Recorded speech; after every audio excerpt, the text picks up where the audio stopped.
Yes. And Vice Chair Beth Brazzoni. Here. So we have 4 members present. So this meeting can continue as a community meeting. Thank you. So would you please rise for Pledge of Allegiance? I guess we're done. That's pretty good. Here, a giant flag. I pledge allegiance to the flag of the United States of America and to the republic for which it stands, one nation, under God, indivisible, with liberty and justice for all. Nice, no delay.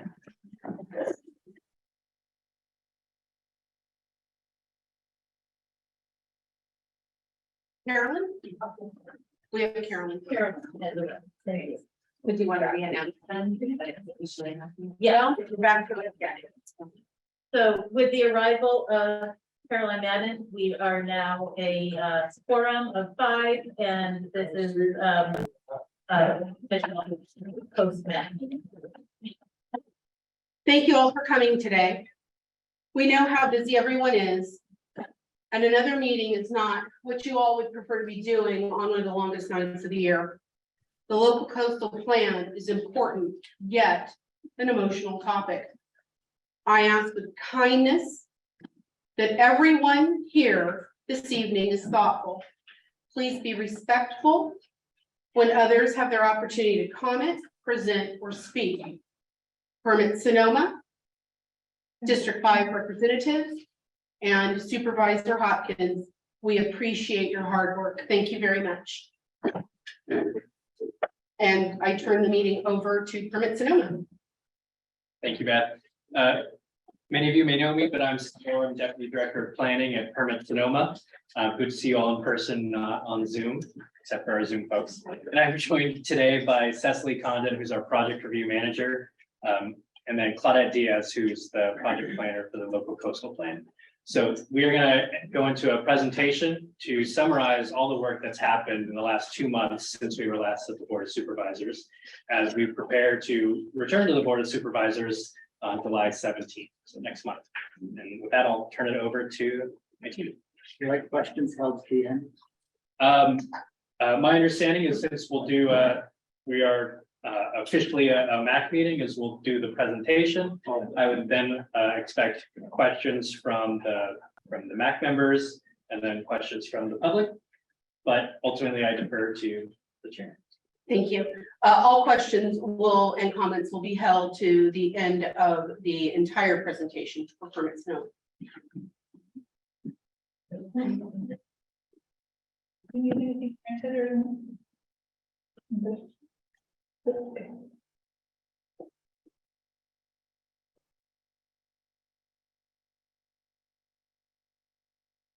Somebody call?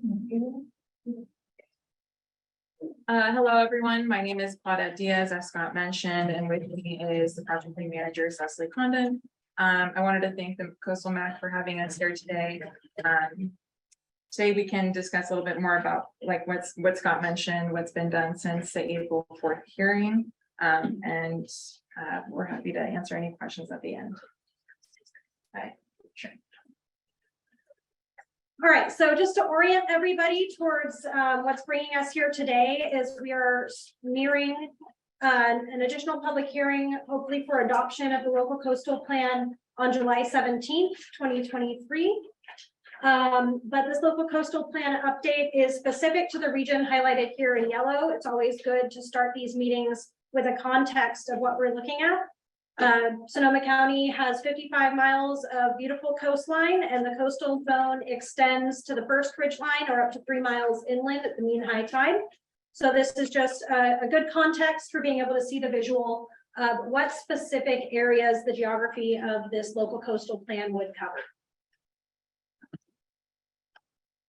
Similarly, the coastal zone in Sonoma County, being a long, narrow strip, is organized into sub areas, both for policy and for mapping purposes. So you will see that it starts from the north to the south, starting from the Sea Ranch to Valley Ford. And you may hear us referencing specific sub areas. This we will try and catch ourselves and orient everybody as often as possible. But this is just a spatial context towards how the plan itself is organized. Our local coastal plan is one part of a three-part local coastal program. This local coastal program includes the local coastal plan or land use plan as defined by the Coastal Commission, and the implementation plan, which is collectively our coastal zoning code, which is chapter 26C, and the administrative manual that we use here in Sonoma County. So at this time for update is the local coastal plan. Upon certification of that plan, we would be coming forward with additional revisions to the coastal zoning code and also to the administrative manual, which is essentially like a guidebook that staff uses to actually navigate permitting decisions within the coastal zone.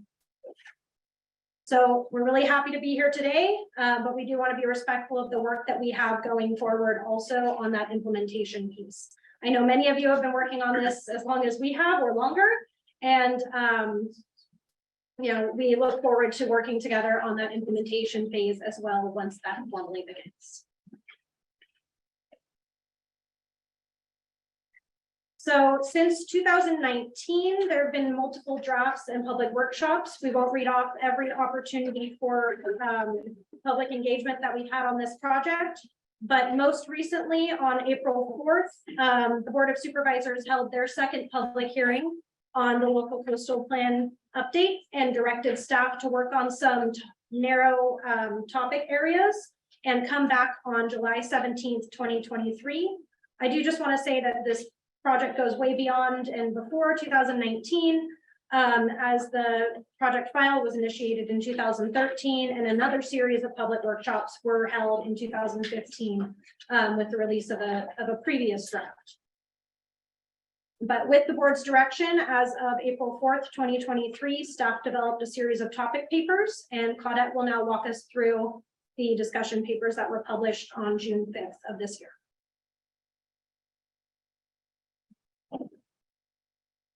So, I'm sorry. Here. So on April 4th, the board provided tentative direction on 10 discussion topics resulting from the October 4th, 2022 public hearing.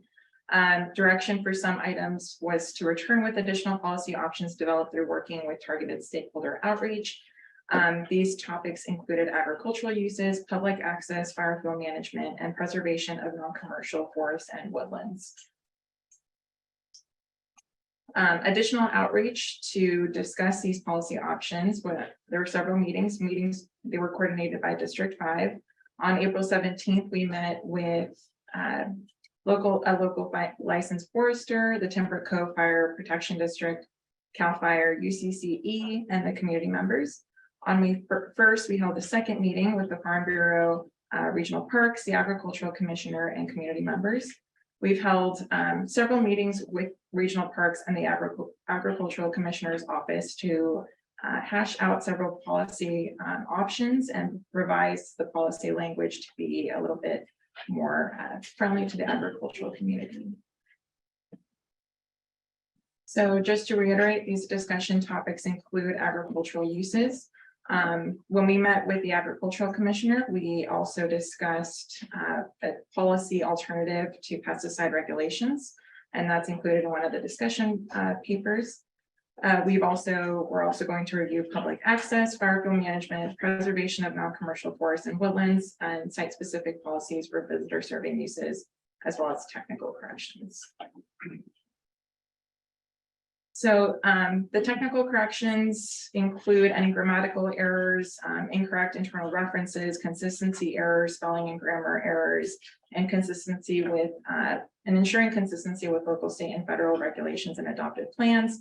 So in this July 2023 BOS local coastal plan draft, we've gone ahead and revised and addressed those technical corrections that were approved by the board at the April 4th, 2023 hearing.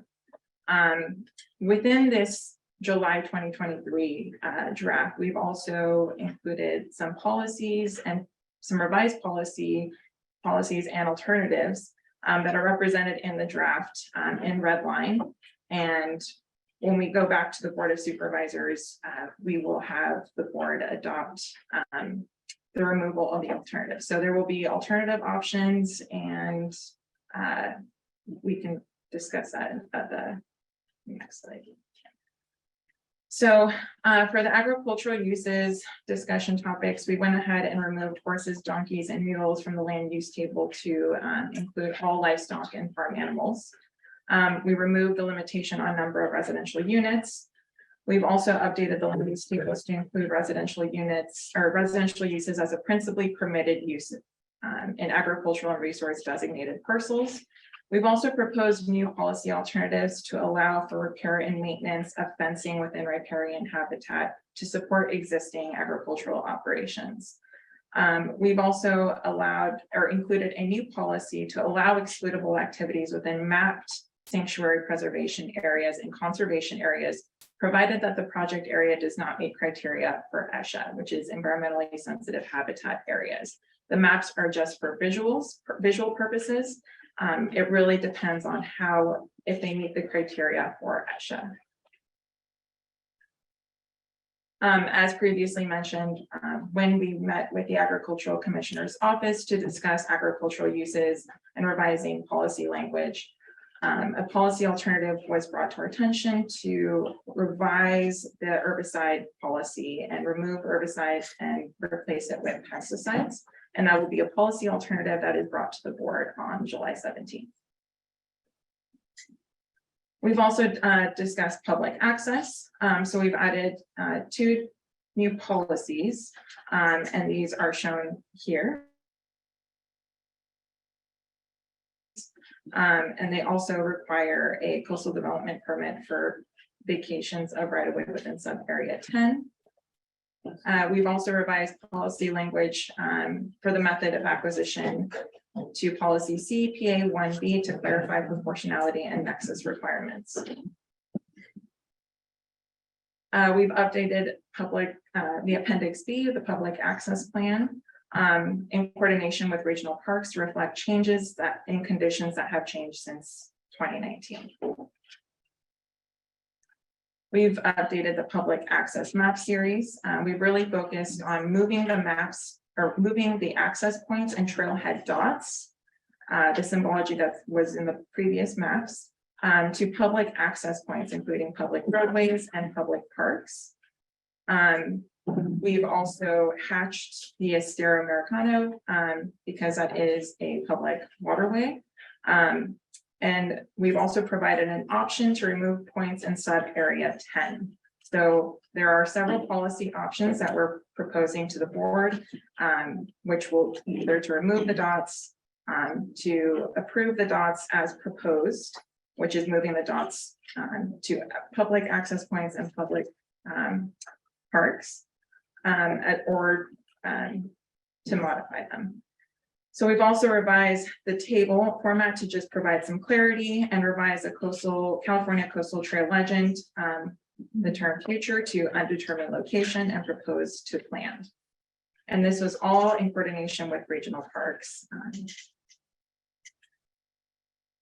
Fire fuel management, we've revised the policy language to better support vegetation management and propose new programs to exclude vegetation management for fire fuel reduction purposes.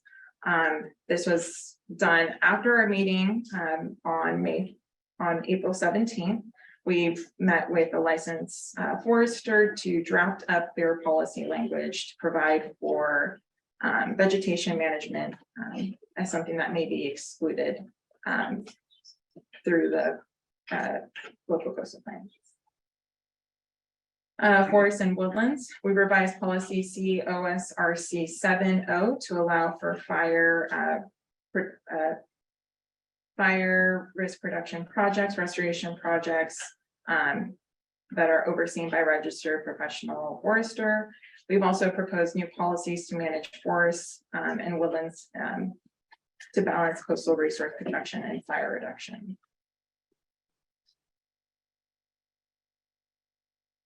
Site-specific policies presented we presented a modified version of the April 4th options with additional alternatives for some of the policies to be retained with alternative language. And that concludes staff's presentation, and we're happy to answer any questions that you may have.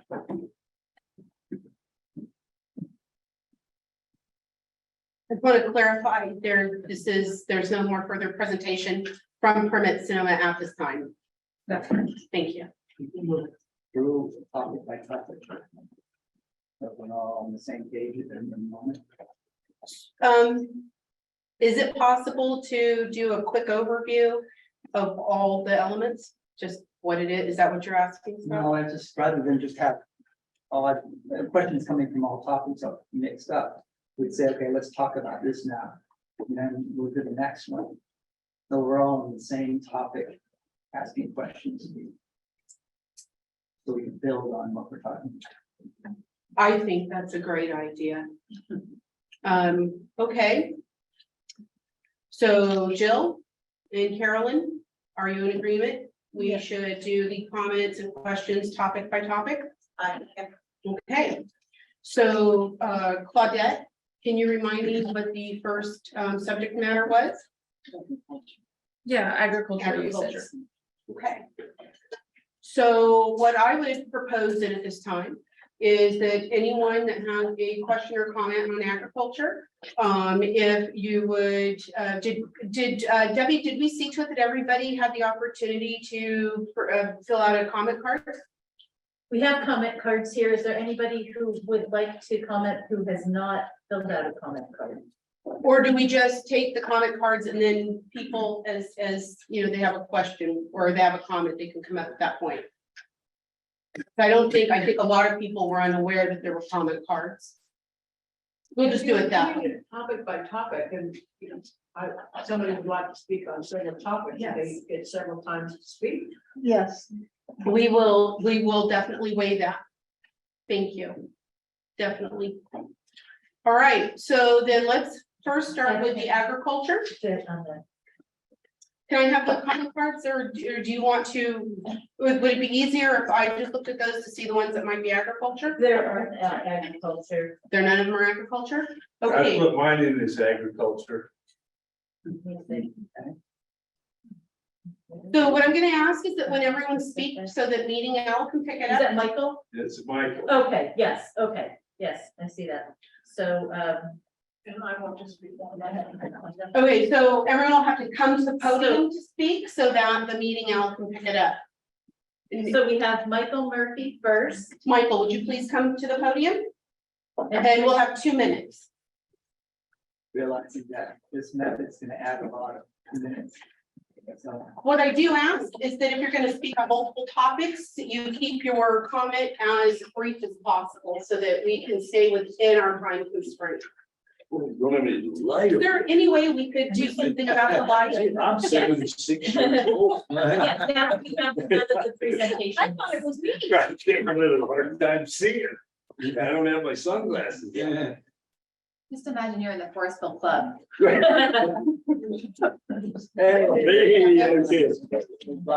My name is Michael Murphy. I'm the founder of the Sonoma County Horse Council. Right now, I'm an appointee, the only equestrian appointee on the Parks and Recreation Foundation. And I want to emphasize, we've got all these new parks coming on board and with a lot of equestrian activities in them. Equestrian activities in Sonoma County is $250 million industry with over 28,000 horses. We got more horses in Sonoma County than we have cows. So when you start eliminating things, and that was my question, when you eliminated horses, donkeys, mules, does that mean you're putting them in as livestock? All of them are part of livestock? Because I've taken 30 years to get horses accepted as agriculture in Sonoma County. Now they are, but it wasn't the county that necessarily did it. It was the state regional water quality. They have to go through the same restrictions now as the dairies had to. That's an agricultural commodity. They got to monitor, they got to do best management practices and all of these type of things.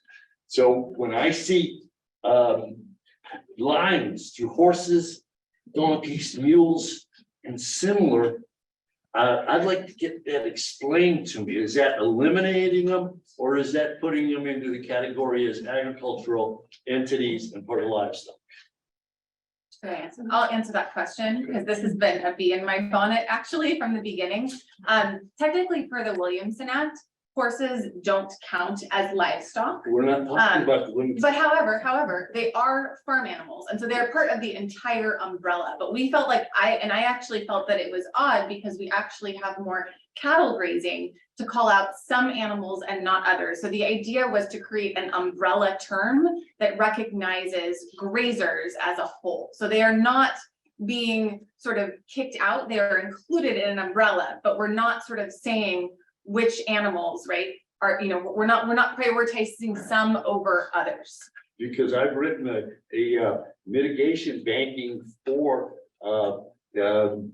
tiger salamanders. And right now, the best thing for vernal pools are the grazers. Correct. You take away the grazers, you don't have vernal pools. They get filled up with fats and everything else. What does that say? 2 minutes, please. It says the same.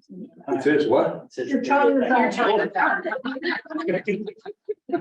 Thank you, but you got Chancellor Ranch coming on with another facility. And the only place to ride in the winter in Sonoma County is the beach. Thank you so much, Michael. And our next commenter is D. Swan. We made a technical error and I'm so very sorry, but we're supposed to ask the MAC members first if they have comments. My mistake, that are involving agriculture. I just heard you. You must have. I'm in the name of time, I'm going to let everyone else speak first. Carolyn, do you have any comments on agriculture? Jill? No. Anybody online? Marty? Okay, She's muted. all right. So Dee, would you like to come up to the podium? Up here. Thank you. Lead my way in there. Watch out for the Watch your horse. step. Yeah. And I'm 77.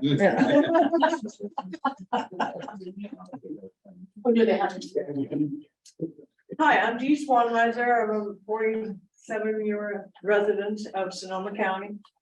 And my question about ag, I was just looking at your list during the presentation, and said something about housing. Is there going to be an increase in agricultural housing, or could you explain that? Is that clear now?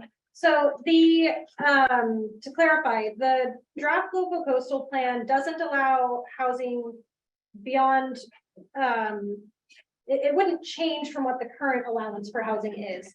The previous draft had a limit of 4 units on an agricultural parcel, regardless of what those units were used for. So that would have included units that normally wouldn't count for density, like an accessory dwelling unit.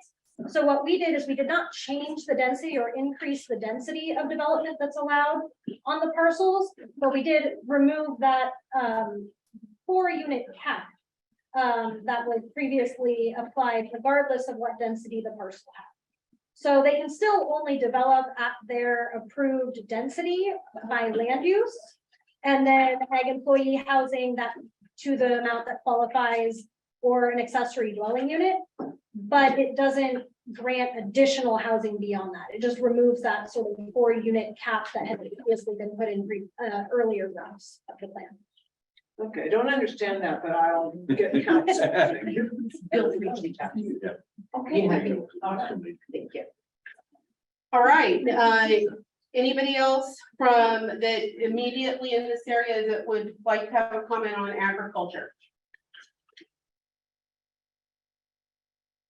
All right, And then we're gonna go to online. online. But I wanted to ask if, just procedurally, if our panel could keep track of questions and then at the end of agricultural, answer those questions, because we can't keep track of the timing. If we go back and forth while the commenter is up, so people have questions.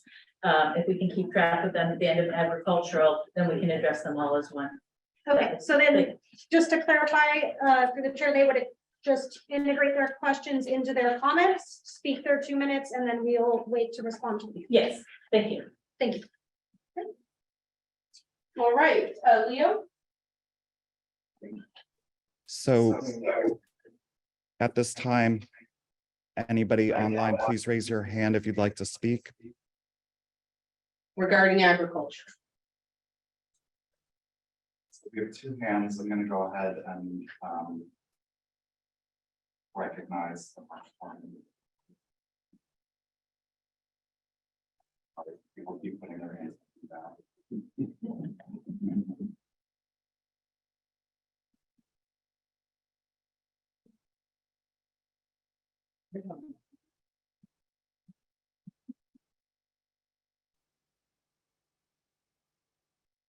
Okay, Jay Wood, you need to unmute on your end.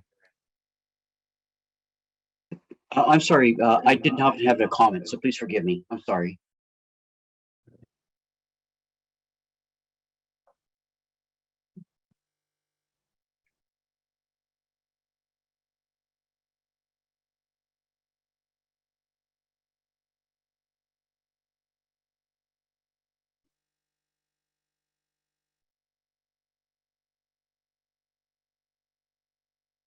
Mim Allison, the system should be asking you to unmute. Leo, would you like us to announce the names over here so we don't have to echo the feedback? Would that be Sure, helpful? yeah, that sounds fine, or I can go to another room if needed. This is Mim Allison, and I did not intend to raise my hand. Great, thank you. So that's it for anybody online at the moment? All right. So Claudette, please remind me, the next subject matter is pesticide regulation. That's a very big deal. Does anyone in the audience or do any of the maps have any comment they want to make on pesticide regulation? No? Okay. Anyone in the audience in person have a comment on pesticide regulation? All right. And the next subject is public access. Public access. There is I see. one person who wants to say Oh, okay, very good. Thank you.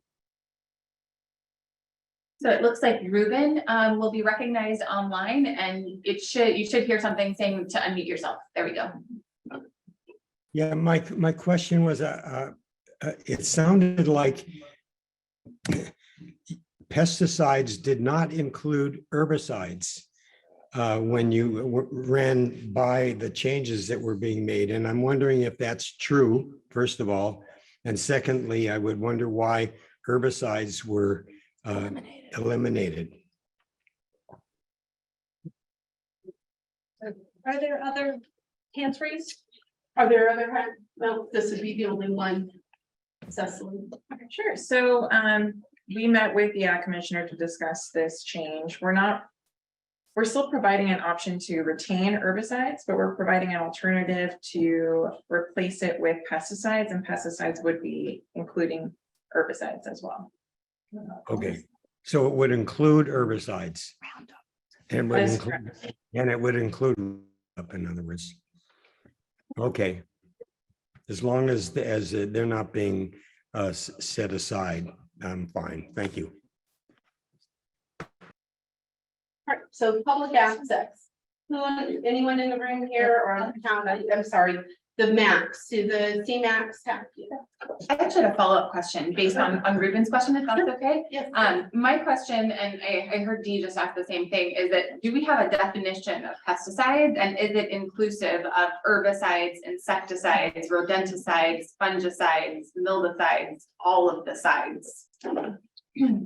So, the reason for the change was to include all of those, based on existing definitions used by the Agricultural Commissioner's Office.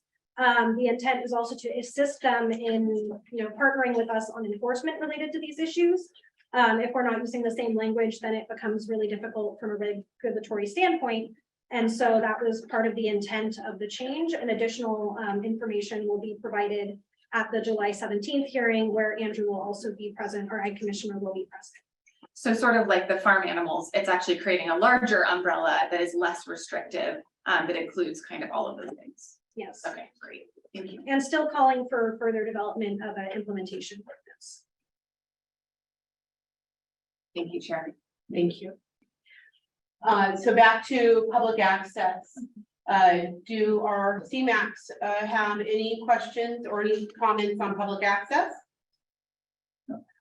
Hello. Hi, yes, thank you so much, and we'll get to the public in just a very brief moment. Thank you. Just wanted to verify that the CMAX. All right, so do we have any comment cards about public access? And as an audience member, please come up to the podium and you've got 2 minutes. 2 minutes, all right. Hello.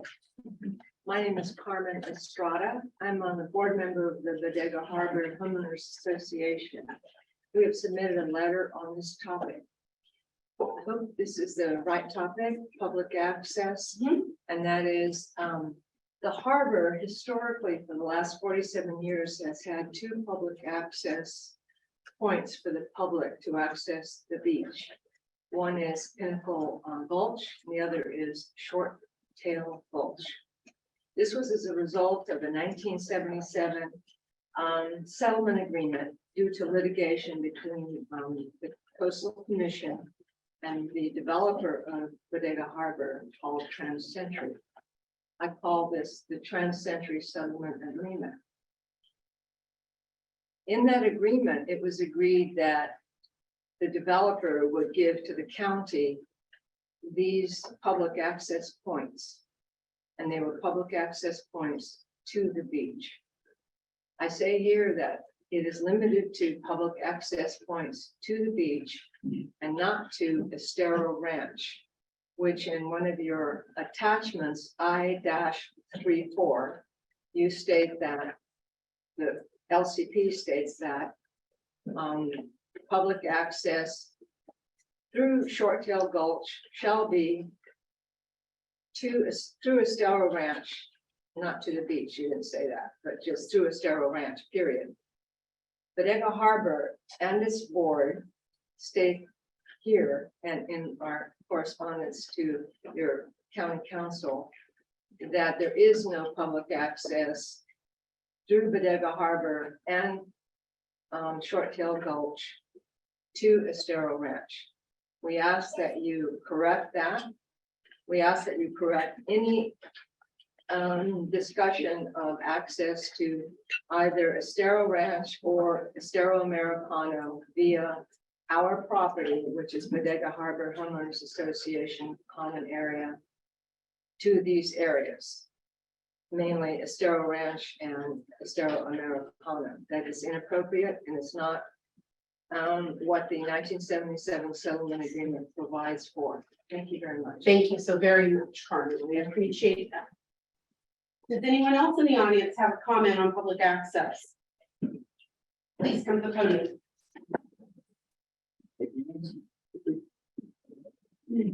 Please remember to state your name. Thank you. Excuse me, Denny Timmons. I've talked about the public access points for years. Specifically the ones on Estero Lane on Sonoma Land Trust property. Last time we met, Linda made a suggestion. She was trying to work with everybody and suggested, okay, let's take them off like specific properties, and maybe we'll just shade the whole Estero. Now, at first I thought, well, maybe this has merit because it doesn't point out any specific properties. And I kind of spoke up about that. Well, I got home and immediately was like, what did I say? Because that's just not going to work. It's not going to help trespassing. It's not going to help protecting the Estero. If anything, it's just going to make it worse. But there it is. Besides which, they have now moved J2 from Estero SLT's property to the Estero itself. Well, that's inaccurate. You know, the preserve is not in the water. It is not there. There is no access through private property. There's no easement that allows this access to get to this point. It just doesn't exist. But putting it in the water just makes it it just makes it much worse. There's no management, you know, to take care of this situation. And I sort of wonder, was the public safety element ever even considered when they came up with these points? You know, there was a public safety element to this entire plan. I don't know that it was ever even, oh, that's the end? Okay, it was ever even considered. Thank you. Anyone else in the audience present who'd like to speak about public access? Please come on up.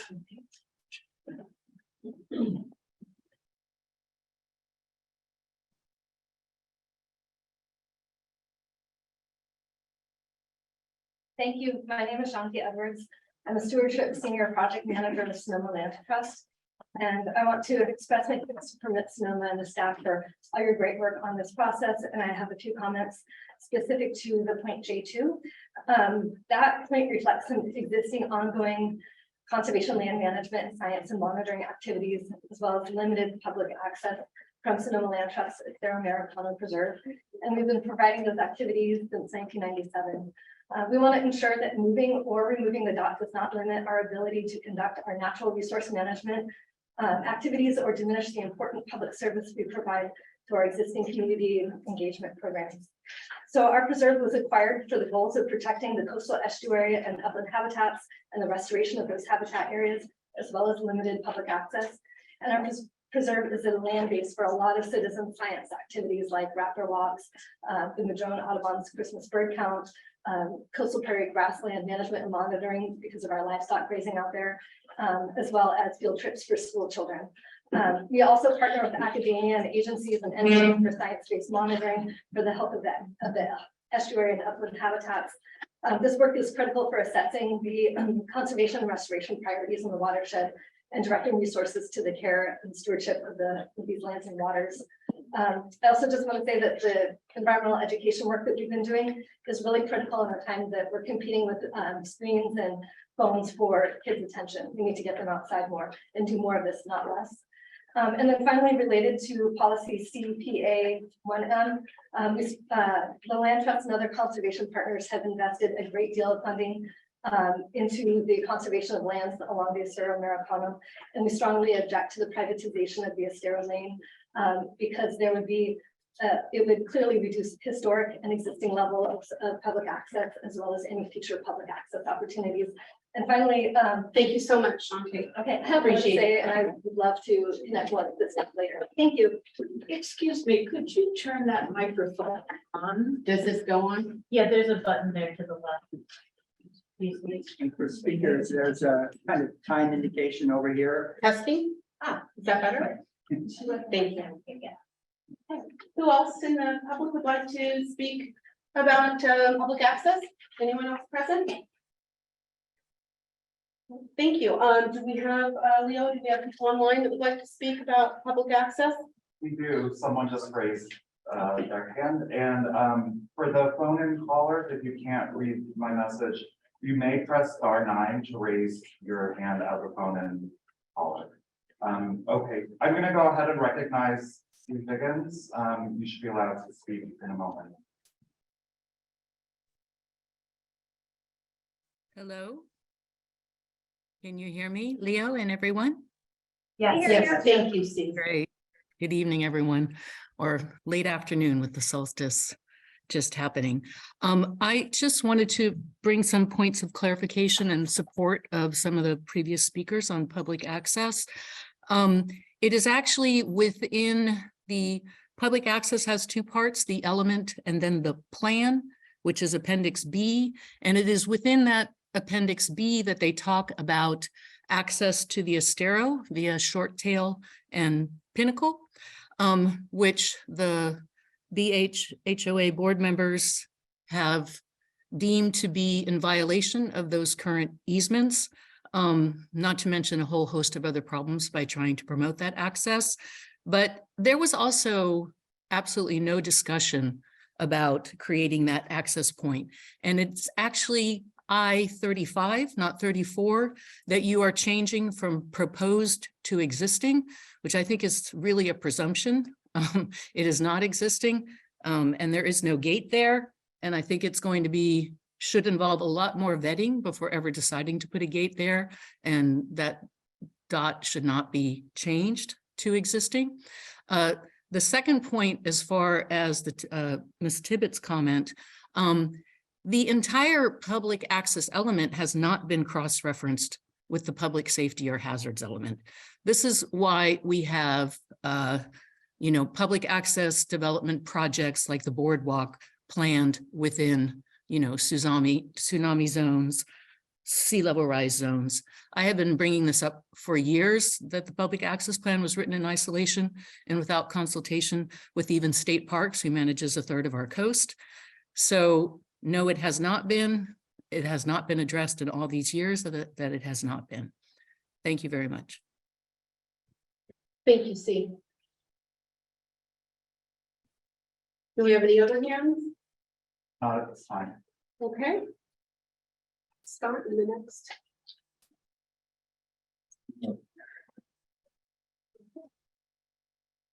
CMAX, do we have any comments on fire fuel management? Scott, please. Yeah, please. This is a real important one. I need you to step to the. That's right.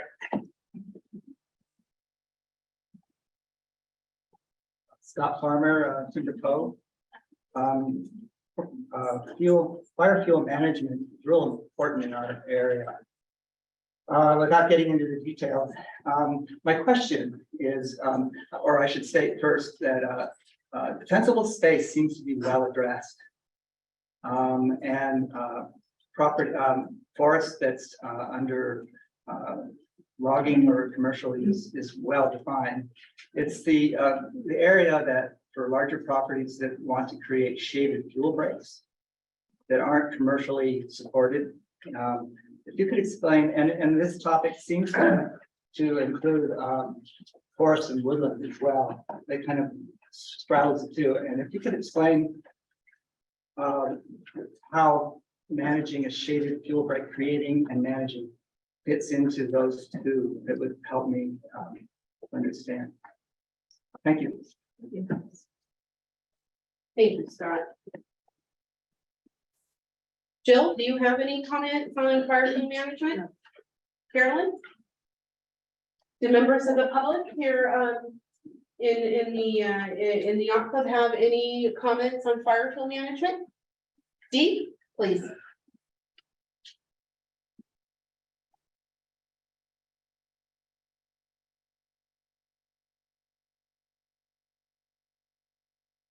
Yes, it's a question about road width and CAL FIRE's policies that had recently been changed. I'm sure that Supervisor Hopkins is aware of that. And I imagine that there's quite a few roads in the local coastal plan area that don't meet CAL FIRE's requirements for safety, for evacuations, and haven't been wide enough so the fire truck can go in and the evacuees can go out. There's various other technical aspects of that policy. And I wanted to make sure that the local coastal plan policies are conforming to those policies that CAL FIRE has recently passed. Thank you. Thank you, Dee. Does anyone else in the room have a comment regarding fire fuel management? Mr. Crane? No. Thank you. I neglected to ask Permit Sonoma a few moments ago if they had any feedback regarding the public access questions. And then are there any, is there any feedback for fire fuel management as well? For the public access element, public access, or the Appendix B public access plan and the map series, that is something that we worked really hard on coordinating and working with regional parks. So that is something that they've gone ahead and worked with us to revise maps, revise the dots, revise the language that it was there for the April 4th Planning Commission recommended draft. So that is something that we can look into a little bit further and confirm exactly if there was maybe an oversight there regarding existing versus proposed for I-34, correct? I-35. I-35. So that is something that we can discuss and address at the July 17th hearing. Thank you very much. Any feedback regarding fire fuel management? Yes, so for policy COSRC 7.0, I think this is the best to address member, you guys, commissioner, I don't know what you use, Scott. Yeah. To address Scott's question, and that is the policy clarification that shaded fuel breaks would still be considered a forestry project and a fire risk reduction project. So the mitigation ratios would not apply to that project, and it could be supported as the other vegetation management projects are supported. What would require a study? It would require the working with a forester, but it wouldn't necessarily require a study. Okay. I mean, they do studies. Okay. Is there anyone online for the fire fuel management? I don't see Oh, anyone. and I apologize. I also have a response to the comment related to the CAL FIRE standards. Those are actually related to the California Building Code, which applies in the coastal zone and are implemented through our fire marshal, outside of the local coastal plan itself. So those are chapter 13. I'm sorry, I did not hear. The fire standards are chapter 13D. Those are a portion of building code, which does apply in the coastal zone. And Just to be clear. they include the CAL FIRE policy that recently passed. So they have to, the land in the local coastal plan has to conform. Yes, development must conform with CAL FIRE standards. Dee, would you like to come sit in the front row? No. Are you sure you may? And that way it might be easier for you. I'll go around the other way. I don't want to be in. Okay, I like to do that. okay, very good. So our next subject matter is forests and woodlands. CMAX, do we have any comments on forests and woodlands? Only in that your answer really covered both. Okay, thank you so much. Our public is present. Do we have any questions, any comment on forests and woodlands? Okay, does anyone online have questions or comments on forests and woodlands?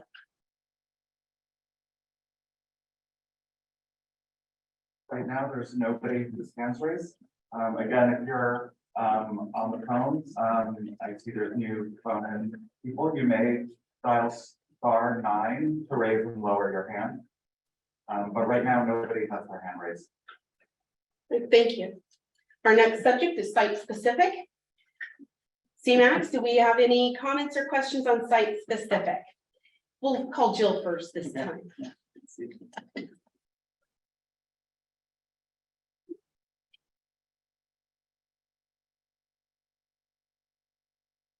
My name is Jill Ribbett.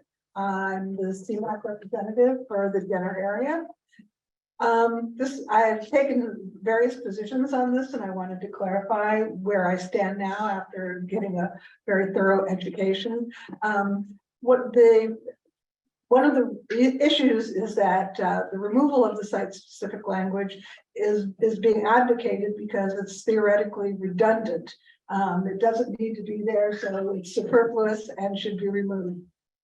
What strikes me as significant is that the language has been in the LCP from the beginning, has been continued in it, and as I understand it, was in the very first draft. It remained in there. Then Margaret Graham, thank you. Margaret Graham of the Timber Cove Country Lodge took it upon herself to create a campaign, which she did admit at our CMAC meeting, I believe in March, that it was her idea to have that language removed, and initiated a campaign. She is she's an employee of Timber Cove Lodge or Country Inn, and so it's that group Timber Cove Country Lodge or Country Inn, which has initiated the removal of this language across the board. If it's redundant, why would a corporate entity that had a vested interest in expanding the Timber Cove Lodge pay their representative to initiate this campaign for the removal of the language, claiming that it's redundant? As I understand it, they initially applied to Permit Sonoma to expand to the 12 acres adjacent to Timber Cove Lodge to create a spa for very wealthy people. And that one of the comments of Permit Sonoma at that time was that it was in conflict with this site-specific language.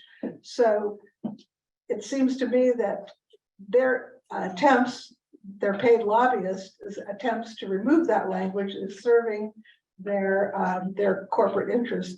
I don't believe that it serves the public interest, and so my position is very much to keep this language, which is protective of the site, let it remain as written, or with some of the adjustments that have been proposed that I think clarify it and bring it into the 21st century. Thank you so much, Jill. Scott? Rock farmer Timber Cove. Actually, the 3 property owners approached me, my constituent, and Ocean Cove, Stillwater Cove brought the language to my attention initially. It was only later that the inn was involved. It's a, I think the most enlightening way to understand site-specific language is to go one by one, read it, consider the site, and see if it fits. It's a long process, but we've moved along pretty well. And it becomes pretty obvious where things are redundant or don't match the situation any longer. We were asked when the MAC started to take on this LCP process, and we've taken it seriously, and maybe that's why we're talking about it now. So if we could take them one at a time, most of them would be pretty quick. A few might not, but that just reading it together, talking about the location, seeing if it fits is really helpful. I think there may be space in that process to really agree. Thank you. Thank you, Scott. Carolyn, do you have, okay. Do you have, sir, do you have a comment on site specific? Yes, please come up. Wires.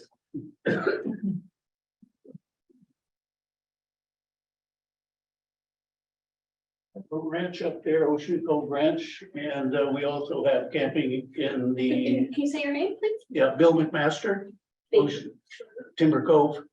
And we have a ranch up there. We have camping in the summer and fall. And I just wonder, and there was a lot of documentation about Ocean Cove Ranch and what should be done. It looks like it's been corrected, but it's really hard to tell because, it's go to subsection this and that. I would just like to be able to talk to the people to make sure it looks like it's right now. But I just want to make sure. One of the things that it showed that acquisition was going to be moved from number 3 to number 1. And I was wondering why that was. We don't want to sell the ranch. And it had always said before that there's plenty of access there. So there was no need to be number 1. It looks like they removed it, but I'm not sure. The other thing was it said a coastal permit would be required for us to close our business.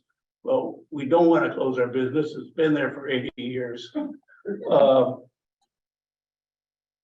Something unforeseen could happen. The insurance could cancel us, which by fire insurance has been canceled. So we would have to close until we had insurance.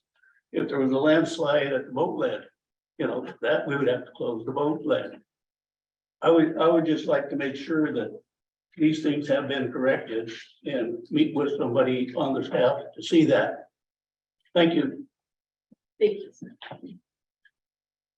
Anyone else have comments on site specific? We do have some comment cards. Okay. We have, first, Michelle Irwin, followed by Richard Charter.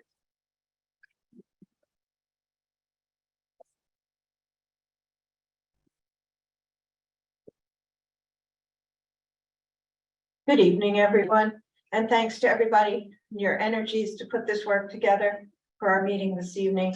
My name is Michelle Irwin. I'm from Jenner, and I've lived there 23 years, and the locals call me new girl on the block.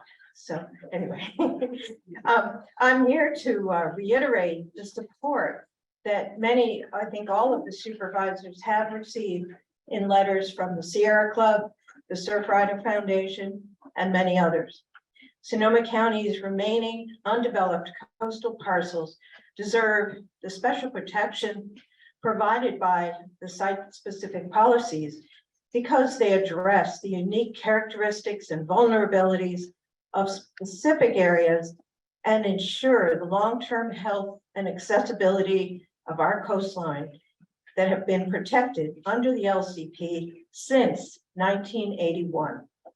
Site-specific policies do not prohibit all development, but they assure extra protection for the most sensitive and unique coastal parcels. All of those in Timber Cove, Ocean Cove, Fort Ross, Stewart's Point, Jenner, Bridgehaven, Duncan Mills, Bodega Bay, and Valley Ford. The site-specific policies provide those protections to preserve biodiversity, sensitive habitat, public access, and cultural or historical significance on numerous coastal parcels. Marin and Mendocino counties maintain such protections for their coastal areas. Why shouldn't we? Is my time okay? Almost. Given that knowledge, given the knowledge in this room alone of environmental and climate challenges, with local examples of Gleason Beach and further south in Pacifica, any new development on the bluffs of west of Highway 1 are complete folly. So I stand here with the hope and the proof of history that those of us in Jenner to this day stand on the shoulders of the citizen environmentalists whose endless work have kept our neighborhood close to nature, still with beautiful views, without condos, an airstrip, golf course, timber harvest at our watershed, dredging or mining of the Jenner estuary. It is of great importance to our coastal communities that you continue to protect our beautiful Sonoma coast. Thank you. Thank you so very much. Is the charter?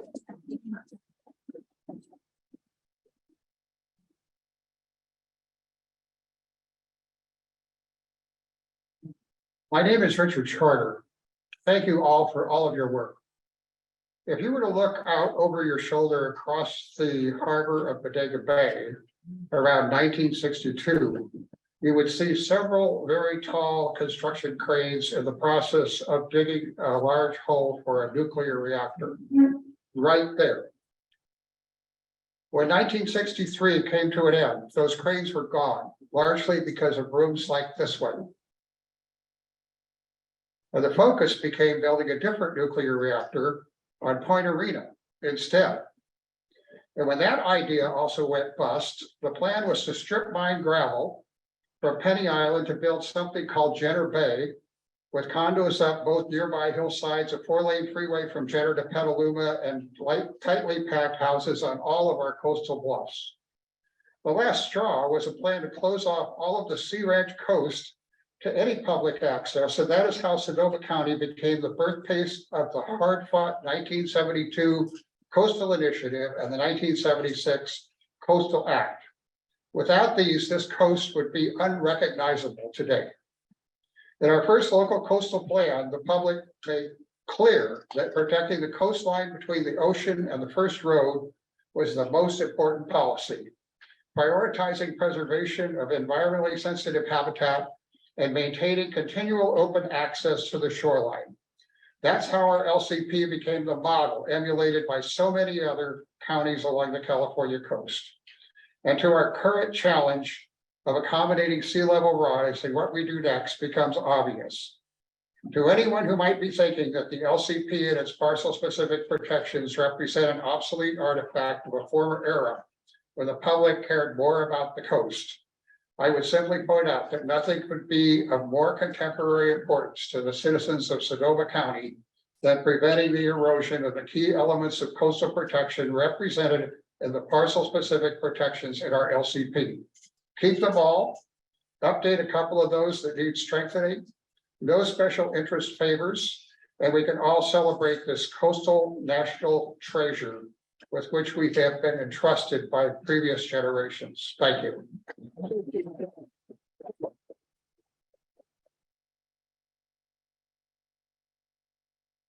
Do we have Debbie, who are Yes, there? We do, we have Denny Tibbetts, followed by Kate Benton. I think didn't. No, I didn't do what sites. Okay, so Kate, what was it? Site specific, Kate? Yeah. Okay. Okay. Oh.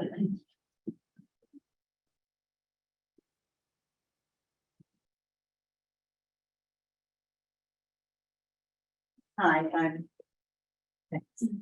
Kate Fenton. I like to talk a little bit about the Bridgehaven site-specific policy. I've been a resident of the Bridgehaven neighborhood near Jenner for 48 years. It's it's now a trailer park, used to be a resort. It's been in existence for generations in the O'Brien family, and also provides low-income housing.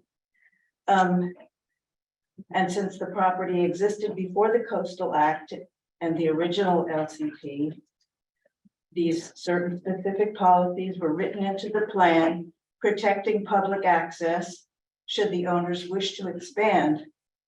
And expansion is not planned at present, but without the policies specific to Bridgehaven, if the property were to be sold, a developer could not only apply to build a large resort, but could be exempt from certain Coastal Act protections for public or boat access. The Bridgehaven site-specific policy does not require the current owners to expand or to develop public access, but does protect the location if a new developer wanted to create a more intensive resort use in that location. It is also an example of the importance of these carefully written policies, which were designed with the future in mind to create permanent protections. They are much stronger than anything offered in the update of the LCP so far. An unwieldy document still missing many cross-references, map updates, and input from experts, which has been ignored despite 2 or 3 rounds of presentation. To throw out historic legal protections would be a huge, unprecedented, and irrevocable mistake. Moreover, the Bridgehaven Park owners do not wish to have the policies removed and sent a letter to the county stating their displeasure at losing the safeguards for the destiny of their family property. Thank you so very much.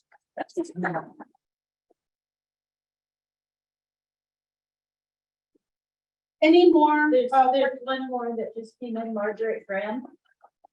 Margaret?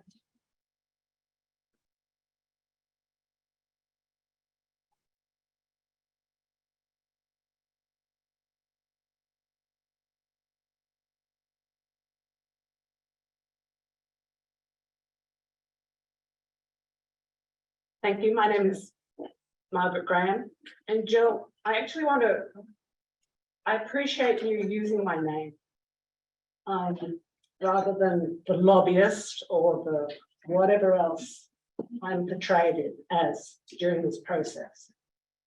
My role is complex. Yes, I have advocated for the removal of site-specific, of business-specific policies in the LCP update, because I don't think businesses, I don't think the LCP has authority to dictate to businesses.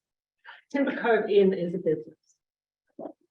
And in looking into this, I thought, it's not fair that Timber Cove Inn, I should fight for Timber Cove Inn. because I'm part of this community here. And so if other businesses are being disadvantaged, then I thought, then I'm going to speak up for them as well.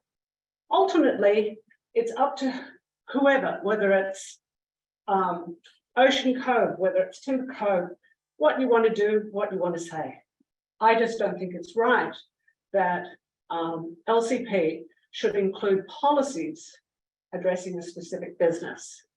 Now, in some respects, you talk about site specific. Some people talk about parcel specific. Absolutely. Let's talk about this sort of thing, but get down to that level of information. The other thing that I want to raise here is the question. There's been a lot of conversation. There's been a lot of feedback about this. So the question here is this about the LCP updates and the business specific policies? Is this about the project that I also manage, which is Timber Cove Country Inn, which is on the vacant parcel next to Timber Cove Resort? Or is it about me? And you've got a problem with me.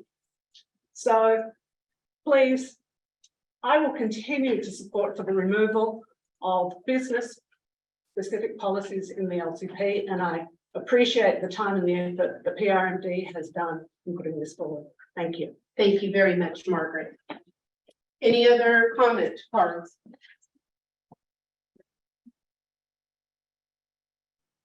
Hold off for just a quick second, okay? Anybody else in the room have a comment on site specific? Okay, Dee, please.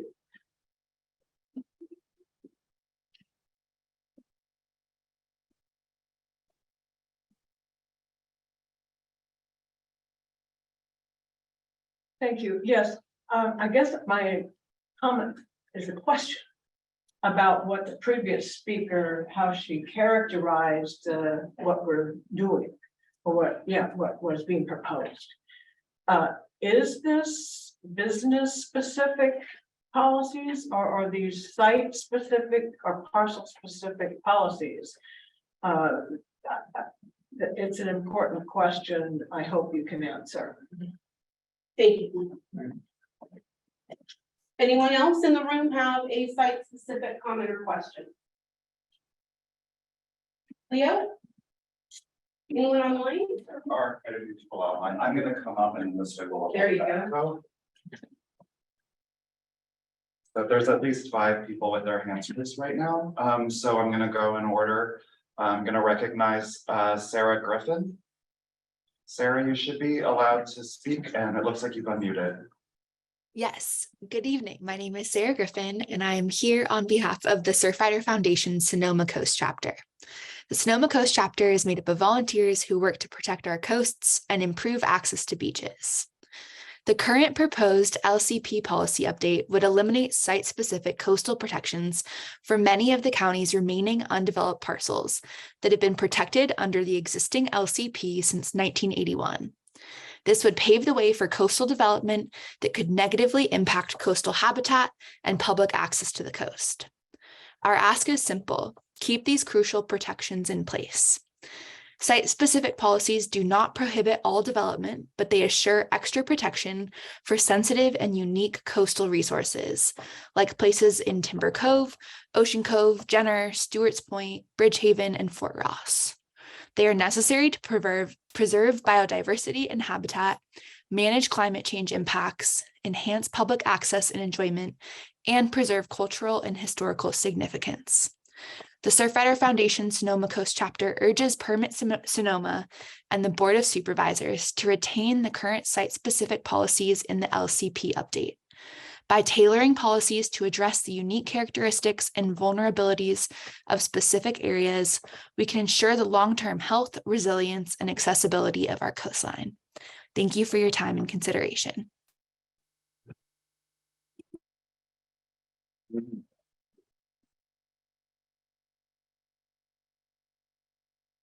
Okay, next we have Bill Crowitz.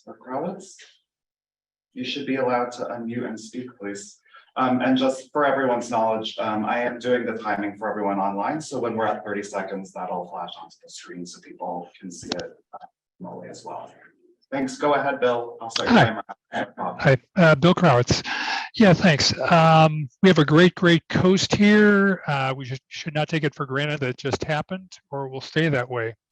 I strongly suggest keeping the site-specific parcel protections and policies.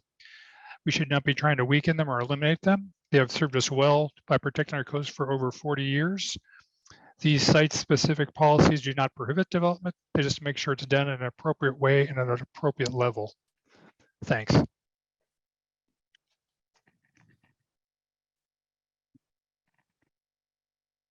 Okay, next we have Ginny Nichols.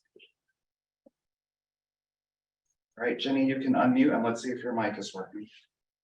Good evening, everyone. Can you hear me? Yes. Okay, wonderful. It's so great to be with you. I needed to be out of town, so this is the best we could do. I'm calling in.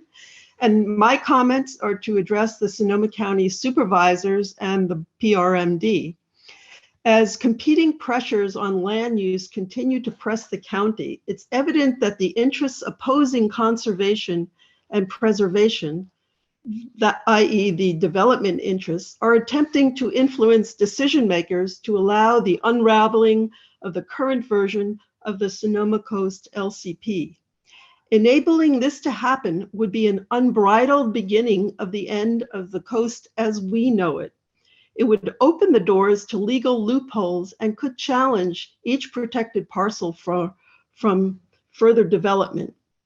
As elected supervisors, your first duty is to the citizens of Sonoma County that elected you to listen to us. Please oppose the removal of the parcel-specific protections. Please continue to support the protection and preservation of our uniquely beautiful and preserved coast. The current and previous versions of the LCP contain these parcel-specific protections for very important reasons. These provisions are not present due to sloppiness or oversight. They are not accidental, nor are they arbitrary. They were not included in prior versions of the LCP haphazardly and are not redundant, as some people claim. They are there to ensure that the existing businesses at the time of the LCP were allowed to continue their operation under the LCP with modest expansion. These parcel-specific protections were a compromise to enable peaceful coexistence with the LCP.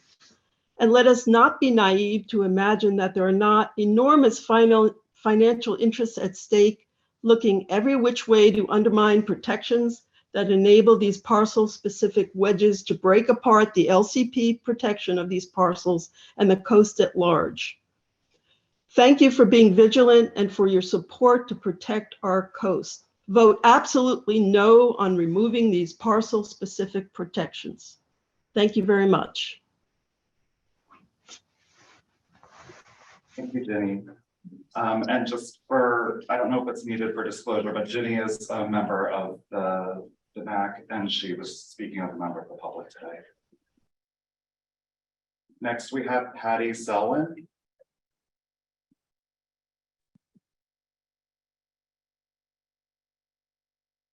Good evening. Thank you very much for your time and everybody's efforts this evening. The largest and most established environmental groups in this county, Sierra Club, Sonoma County Conservation Action, Surfrider, the Sonoma Land Trust, Preserve Rural Sonoma County, have been writing and pleading with the Board of Supervisors and the Planning Commissioners and Permit Sonoma to retain the existing policies. The Planning Commission voted unanimously to retain these policies after a great deal of study and reflection. And I cannot understand why we would have a planning commission if we're going to ignore their input. The original LCP framers put these policies into the LCP 40 years ago, and they have served us well ever since. If it ain't broke, so why are we trying to fix it? We cannot let one aggressive paid lobbyist for the Timber Cove Inn's East Coast developer succeed in removing important existing coastal protections. Have any of you been to New Jersey and seen the New Jersey shore? We have something really, really special here. There's no other coastline in this country that's as beautiful because of the kind of protections we've had. Let's do the right thing and keep our treasured coast protected. That's what the public wants, and that's what the environmental community wants, and that's what the residents want. And as public servants, we expect you to honor and respect that. Thank you.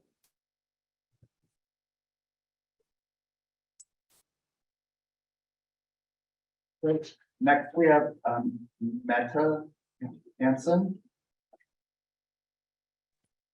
Hi there. Yes, I'm Meta Hansen. I'm one of the co-chairmen of the Sonoma Coast Surfrider. And I'm just here to support Sarah and the last few speakers. I just have a couple more things I'd like to say. Just as, you know, redundancy is good, actually, and I don't have a problem with it. But these policies are clearly not redundant. And clearly the purpose of removing them is not because they're redundant. It was interesting to hear from the lobbyist. I appreciate her having the courage to come up and speak her mind. And she seemed quite forthright that she did this as a pro-business action. This isn't about redundant policies. This is to allow further development. So I think it's very important to be clear about that. And she said it very clearly for us all to hear. And as other people have said, none of the policies have really been shown to be redundant. Timber Cove was purchased with these site-specific policies in place. The purchaser knew about them. It was very clear. So it's not unfair to continue them. What is, I feel, unfair is trying to change these after the fact to suit a very few individuals and to enrich them at the cost of all the rest of us. Please, we can't state it strongly enough. Our ask is simple: keep these crucial protections in place and strengthen them where possible. Thank you so much for your time. Appreciate it.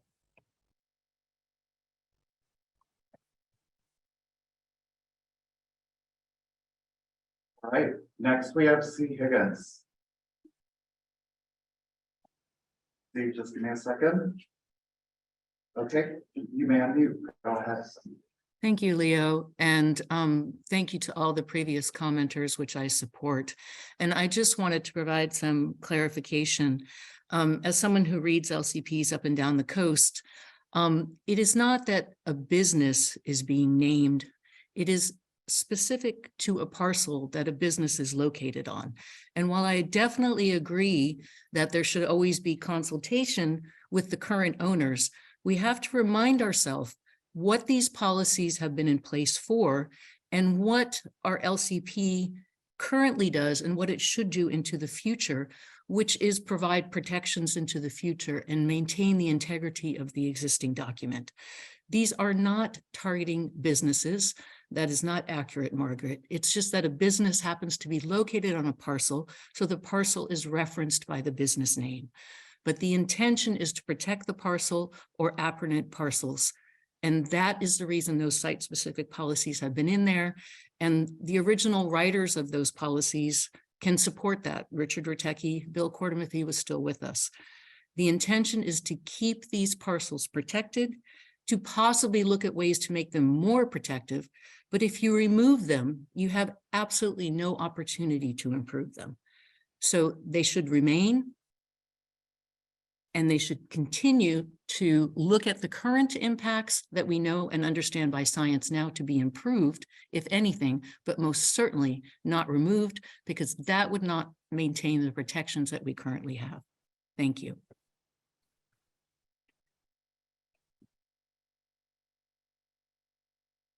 Okay, next we have Ruben Weinstead.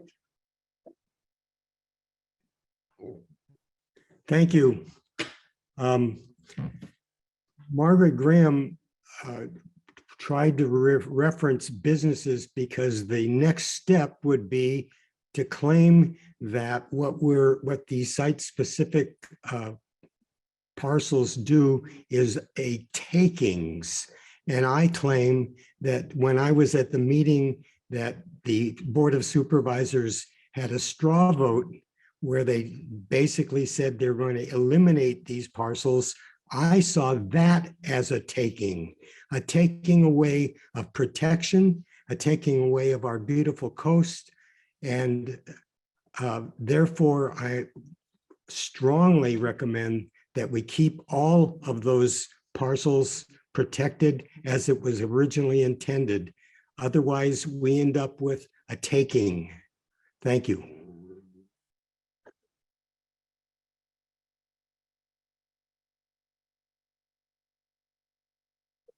At this time, we have one other speaker, so if there's anybody else virtually who wants to raise their hand, please do so right now.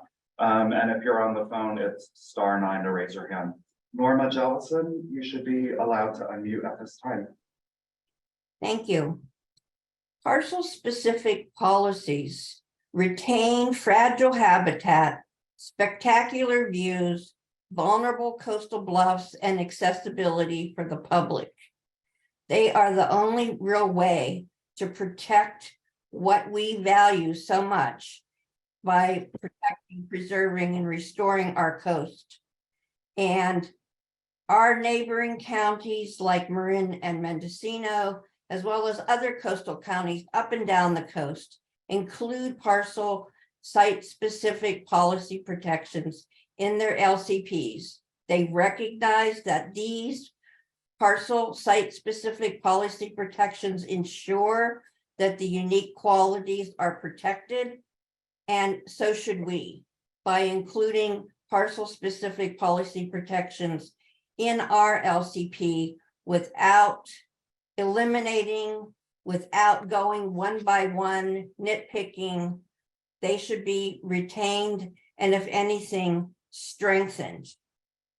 And I thank you in advance for continuing to keep these in place and joining many others who have spoken tonight in urging that to continue and urging a stand for the coast and for all the citizens, past, present, and in the future, to be able to continue to enjoy the Sonoma coast and its unique characteristics.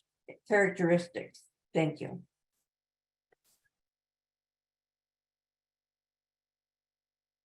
That's all the virtual hands. Thank you so much. Thank you. Okay. That's amazing. That was the last subject matter. Can I ask you some questions? Oh, I was wondering if I could make a comment sort of in response to some of the stuff that. Please. So would that be okay? Yes, please do. And I can hear up here if it's, yeah. So. I just wanted to briefly comment on if everyone has actually looked at the new policy options coming before the Board of Supervisors.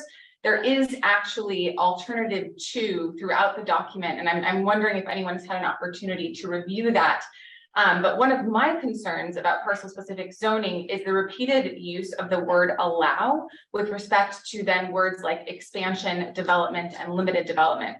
So kind of looking, starting at C-LU-5G, the current policies say allow expansion, allow development, allow limited expansion.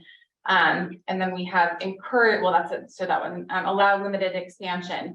And so I actually sat down with Richard Charter and Richard Ritecki and did draft more stringent language that actually starts with words like limit, as opposed to words like allow. And so I would just encourage everyone to review Alt 2, as it's called, which is sort of the alternative 2 for the parcel specific zoning, which is the last one, so it would be pages 1 through, let's see, 6, I think, no, actually all the way over to 7. Under the site specific uses. And I would love to hear everyone's feedback on those items specifically, and if there are any potential red lines or additions or changes based on that. So yes, please would love your feedback, but the goal was, instead of starting with permissive language, to actually start with restrictive language, because when I initially read the parcel specific zoning, I'm like, this is strikes me, it might have meant something different 20 years ago, but it strikes me as actually encouraging development, which is not something that I want to see in our small unincorporated town. So please do review that language, and I would appreciate your feedback at the Board of Supervisors meeting in July. Thank you. Thank you.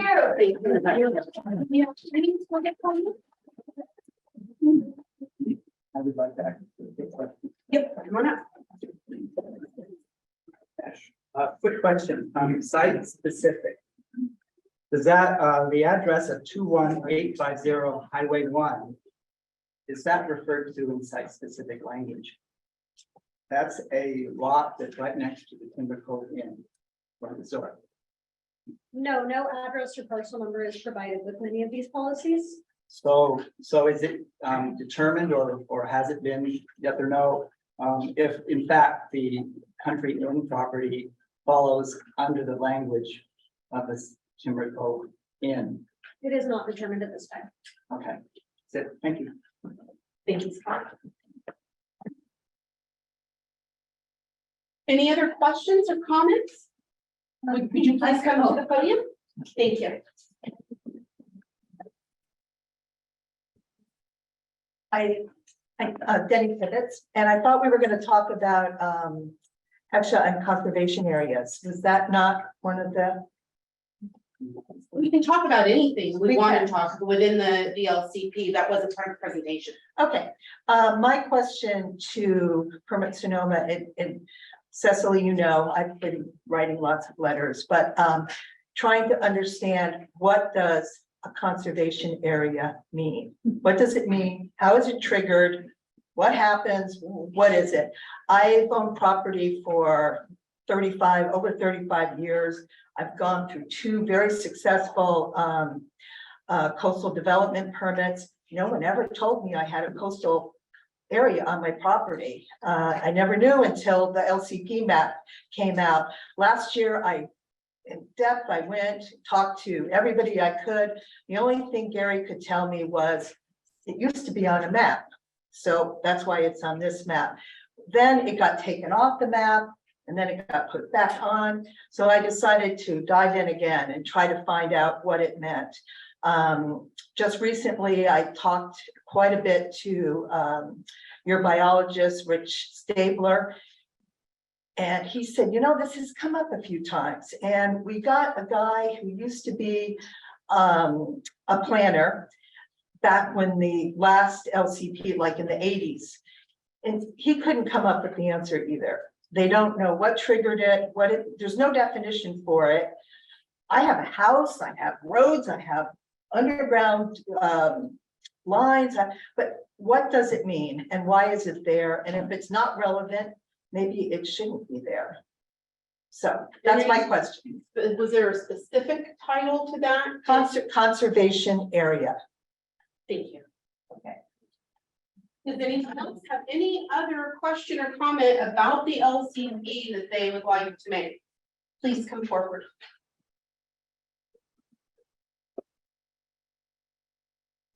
Are you able to pull up that list under agriculture? New items? A new thing relating to.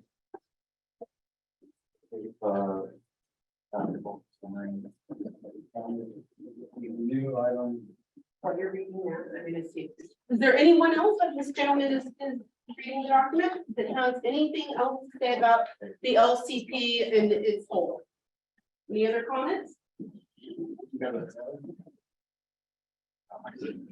This one is over here. I think it's, yeah. That one there. Can you just elaborate on that?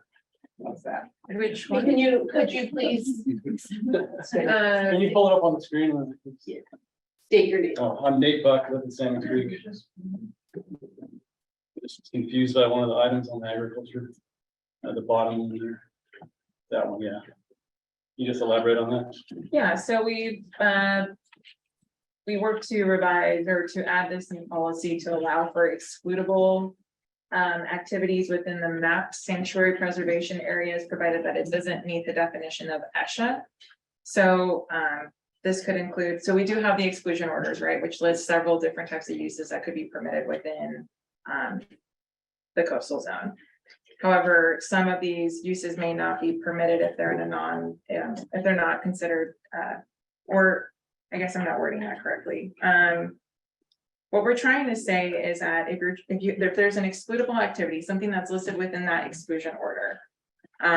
However, if it's mapped within ESHA, then at that point, what we're asking for you to do is confirm if it meets the definition of ESHA or not, right? Because we're not using the maps to determine if that's actually ESHA. Those are just for visual purposes. What really determines what ESHA is if it meets the definition of ESHA, which is defined in the glossary. So we would need the assistance of a biologist or a professional to really determine what is actually on the ground. Is that going to be impacting ESHA or not for that excludable activity? So this would, allow for, there's a lot of concern regarding the mapped areas. And so what really determines is, does it meet the criteria for ESHA or not? What is ESHA? It's environmentally sensitive habitat areas. I do apologize for not stating that clearly beforehand. Thank you about that. Any other, go ahead. Well, I was just gonna say, this also does go, for what I can, to respond to Denny's comment or question about the conservation areas. So the conservation areas were established in 2001. They've been on our LCP environment maps since that time. Some have, been changed a little bit with the guidance with our resident biologist. However, what we really wanted to bring home with this policy, and also as far as your concern over what does this really mean for my project or a potential project on my site, and really the intent for the new policy COSRC 4L is also just to show consistency throughout the way that the entire LCP map series is to be used, is that it actually just matters what's on the ground. The maps are for visual purposes. It essentially means that, at some point it recognizes that this was designated as a conservation area, as I believe it extended for pretty much the entire Estero back in that 2001 designation. But really, we would just look at it today and what it means today. And it doesn't mean that you would absolutely always need anything extra. It still goes to show that the excludable activities could still be allowed in support of agricultural uses, which is exclusion, I believe, F for the Sonoma County Coastal Program. But it creates a consistency with how those maps are used. If we brought them forward under the 2001 language, particularly like sanctuary preservation areas are kind of one step above and even more restrictive. If we brought forward that 2001 language, then if it was on the map, it wouldn't matter what's on the ground. It could be a parking lot and we'd still have to put you through a bunch of hoops through the permitting process. And so this is just to bring it back to that on the ground, does it meet the definition of an environmentally sensitive habitat area? But it is mapped for the purposes of recognizing the legacy of the 2001 plan, the environmental sensitivity of the area in general, to show staff when we are reviewing applications that this is a place where we should take that closer look just to check out what's really happening. I'm going to make a quick statement regarding this or ask. I think it would be a very good idea for Ms. Tibbet to come and meet with you, because I don't think the area on her map is specifically what you're referring to. I think it's what the kids call a unicorn. I think maybe it doesn't fit everything else. So I think that would be a really good idea for Ms. Tibbetts to meet with you to discuss this so that you guys could hash this out. Because it's my understanding that there's some science behind, there must be some science behind these maps. And so I think if you guys all got together and could have that conversation, I think it would be very meaningful. We'd be happy to discuss it in more detail. At this time, we're not going to be preparing new policy options for the board. However, we do expect that this map series, as well as all the others that come forward with the local coastal plan and program, are going to be further refined through the implementation process. We'll be having additional reviews of things at that time. Also, we've put a much shorter plan horizon on this local coastal plan than we've had in the past, demonstrated by the fact that the one that we're updating was 2001. And we do have strong policy language now to call for significantly more frequent reviews. And again, much of that review is going to happen through that implementation process, as well as through the certification process with the California Coastal Commission, there's likely to be another series of look at this. Thank you very much, Cecily. I appreciate that. Linda. If I have one follow-up question, if I may, through the chair, which is, could you just explain what the process would be if someone wanted to go through and repair or replace their fencing for livestock in one of these little mapped sort of areas? And, you know, just to provide a little bit of context, I really appreciated that Michael Murphy brought up earlier the benefits of grazing on the tiger salamanders. That is literally the only form of agriculture that is proven to benefit tiger salamanders. Similarly, if you talk to Stephanie Larson at UCCE, she'll explain how actually flash grazing is beneficial to, you know, the Esha and riparian areas along the coast. And so, you know, there are some uses, traditional uses of the coast that actually mimic the, you know, long historic megafauna that used to graze the area and actually have benefits for native species. And so I'm just wondering, one of our goals, I think, that was expressed, you know, by the Board of Supervisors and has also, I believe, received support from the environmental community, is allowing those uses that have been traditional to continue and to not create additional impediments to things that ultimately do have beneficial impacts on the environment. Yep. So could you just kind of walk that through for the farmers in the audience so that they kind of know what they'd be getting into based on the policy recommendation coming before the board? So the one thing I would say to preface all this is making a determination on an exclusion order is a forward communication. So it does go a lot smoother if, you know, the activity is initially like proposed. It's not us saying yes or no, you can do it. It is our opportunity to verify that it meets the exclusion, but repair and maintenance of an existing use is allowed without a coastal development permit. So that is within the exclusion orders. You would come to our staff with a proposal that says, hey, this is my site plan. This is the section of fencing that I need to repair or replace. We're going to be doing it in kind, or maybe we do need to make a slight modification to the design, but typically it's in kind replacement given changes in technology. And we would be able to go forward with a, you know, letter to you that says we verified that this is an exclusion. We document those because we are liable to maintain those communications for the Coastal Commission. Should they ever ask us, we can tell them what we have or have not excluded. That also protects you if any neighbor potentially makes a complaint about the activity.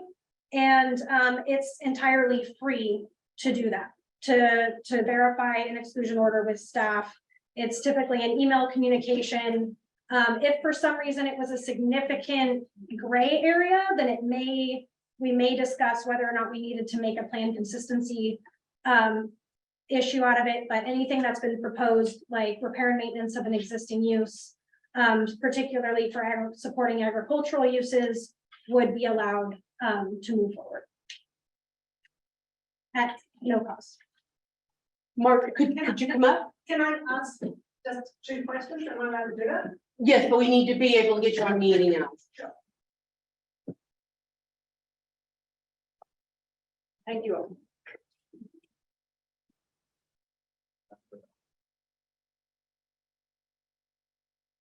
I have a question for Supervisor Hopkins and I have a question for PRMD. Supervisor Hopkins, you talked about pointing out the different policy options about the removing. And I wasn't clear what you meant. So if you can explain that further. And for Permit Sonoma, I heard a lot about protecting our coastline, especially around Esha and things like that, which I completely support. I really do. And so what I would like to, if you could explain when an application goes in, the sorts of protocols, regulations, processes that are there to make sure that our coastline is protected, whether it's from protecting Esha, whether it's protecting noise, whether it's protecting geological, sort of what is involved when an application goes. Thank you, Margaret. Sorry. So just to respond, so this is kind of the local coastal plan, right? This whole grid, this is the whole thing. But what the Board of Supervisors will be deliberating on, while we could still potentially make amendments to that, is really this. which is the policy options, and it is dated July 17th, 2003, and it is available on the Board of Supervisors website. And so if you go to the site-specific policies, it's the second to last, I believe, item in this packet, and you will see revised language under Alt 2 for the various communities. And I don't know if Bill, yes, you're still here. I would love to follow up with you and specifically look at the Ocean Cove language, because that was something that actually came up in great detail when we were looking at sort of tightening that language up. So hopefully does that answer your question? So, Yeah. what you're recommending is that at this point, you would be going with Alt 2 on each of those.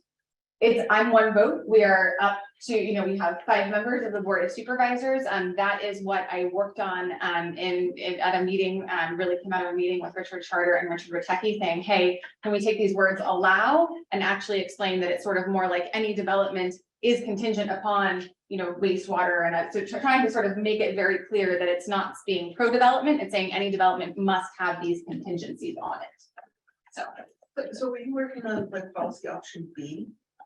Alt 2? Yeah, no, but it says policy options on page 6. Yeah, bottom of 6. Are you trying to like work on policy option B where Alt 2? Alt 2. It's This- like correct, yes. Is that right? Yes. Okay, I just wanted to make sure that's what you were. Well, it's, yeah, that's, Is it actually option C that you're advocating for? I need to sit down with this language. I know which things I have in my notes, but I need to frame see how staff framed it. So if you're gonna advocate, which policy option are you advocating for? So I think what we need to do to make sure we're getting this all on the record, if we're gonna go any further, we're gonna have to come up to the podium, Carol, and I don't mean it all to be a problem for you, dear, but I just want to make sure that meeting out catches all of this. Oh, okay, I think you answered first. Thank you. I have a draft that I can share with you, that I wrote that I then gave to staff, but it gets broken up because just of the formatting of this. Mine is sort of a complete draft. This one is sort of interrupted, if that makes sense, right? Okay. So from what I'm hearing is that it's actually at the bottom of page 6C. I would need to read that to confirm, which I've got it. I just don't want to respond without reading something. That's one of my rules. I read before I vote or answer. Thank you, Supervisor Hopkins. Leo, you said that we have one more comment or one in here. Can we respond to? Oh, I'm so sorry. Thank you. Yes.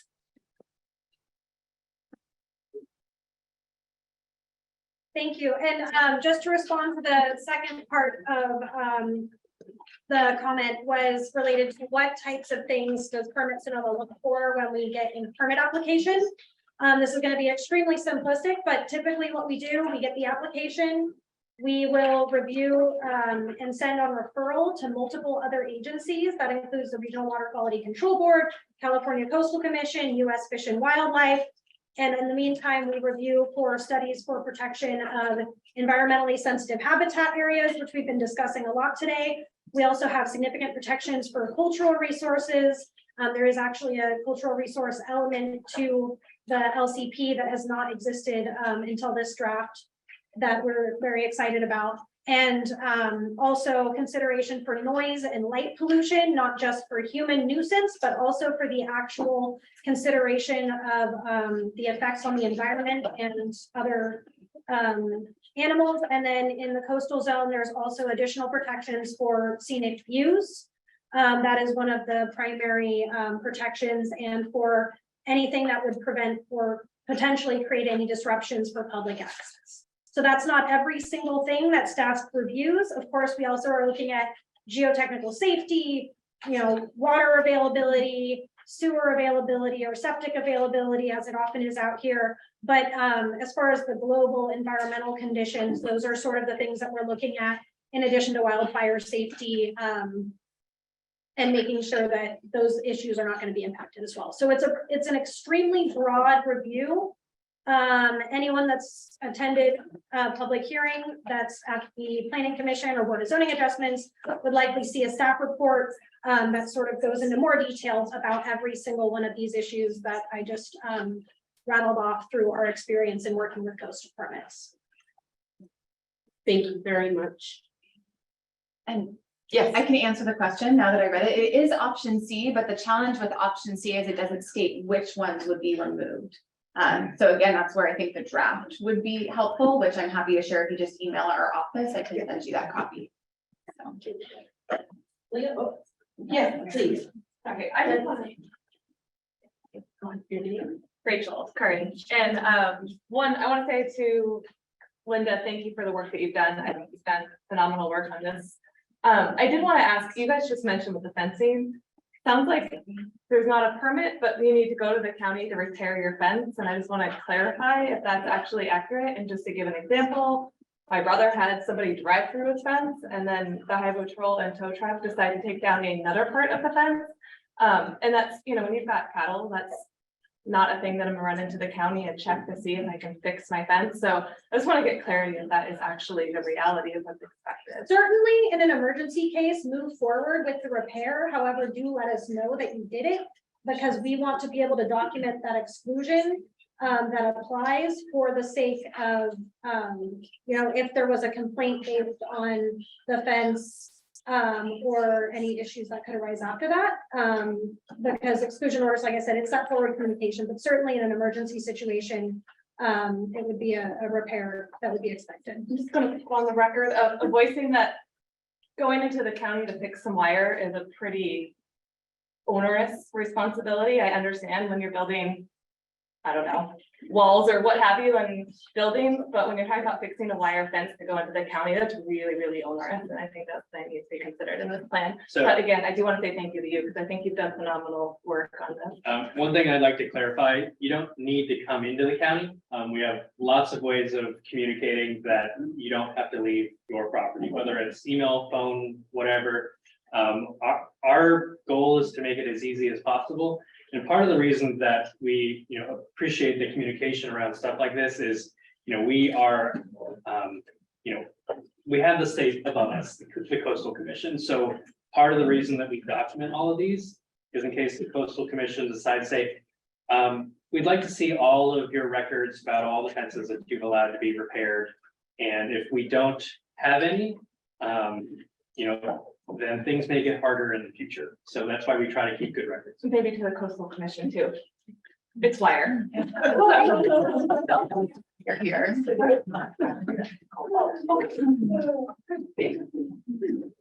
Okay. So anyone else? Yes, please.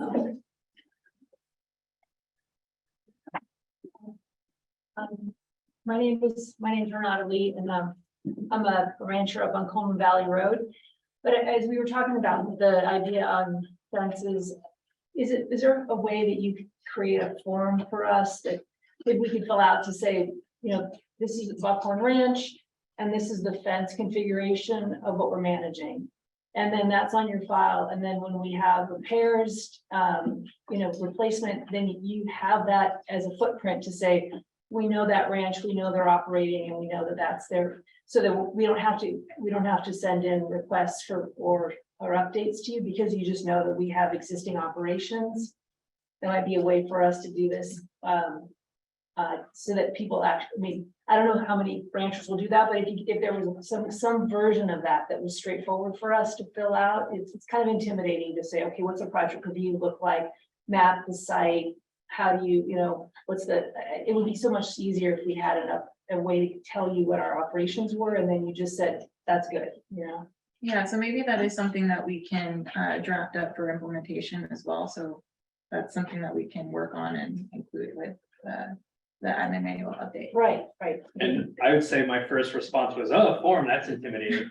So I think that really just goes to, everyone's gonna have a different level of comfort, and our goal is to not have, this is the one way that you can communicate with us to try and, fix a potential emergency problem. So our goal is to be as flexible as possible. And if for some people a form is that flexibility, that's one avenue, but I think that there's multiple paths to get to the same. Right. Well, I think I saw in another county that they had an ag form, and it was like, it's more of a like, fill this out and say, it's a posting that this is what happened. and then therefore you're finished versus, going in for approval or any request for approval. I don't know, would love to work on it. Thank you. Thank you. Does anyone else in the room have any other comment at all that they would like to make?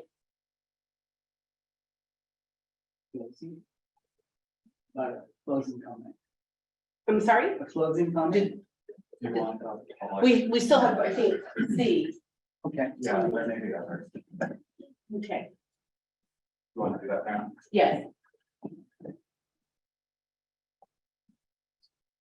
If there's anybody else who is online and you want to speak, now's the time to raise your hand. I know there were others who had their hands up earlier.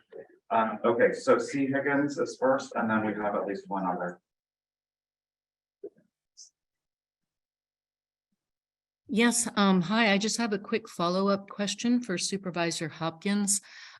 Linda, I have brought this up at so many meetings over the years, and it seemed that you were in agreement, and I'm just asking if there's been any movement on simply adding the language to the existing program on short-term rentals in our local coastal plan update that would actually include looking at density for any future ordinance, like has been done in inland Sonoma County, like has been done in local coastal plans up and down the California coast and approved by the Coastal Commission, just simply to have that density consideration where we would look at impacts of overconcentration that work against preserving our community and neighborhood character. And you seem to really like the language that I proposed, but as Permit Sonoma is saying, they're not presenting any more policy options. And as this was not brought forward at the Board of Supervisors hearing, I'm just asking you personally as a follow-up, since you supported that language, has there been any movement to include that? Because we're getting down to the wire and I've been asking for, oh gosh, 6 years now. So, and I feel others have been asking as well. Thank you. I want to start by saying I appreciate your patience. It also took me 6 years to get vacation rentals updated in interior Sonoma County, and I would love to not spend another 6 years waiting to address that on the coast. I think I would turn that question over to staff. Is this something that was at least mentioned or discussed at the Planning Commission? In which case, if I brought language forward and proposed it from the dais and got votes for it, would we be able to make that change if it were read into the record? Or if we had to bring back the LCP, on consent or something as amended on July 17th? Without review of the Planning Commission record, which I was not able to be present for the entirety. Scott, do you remember the specific language?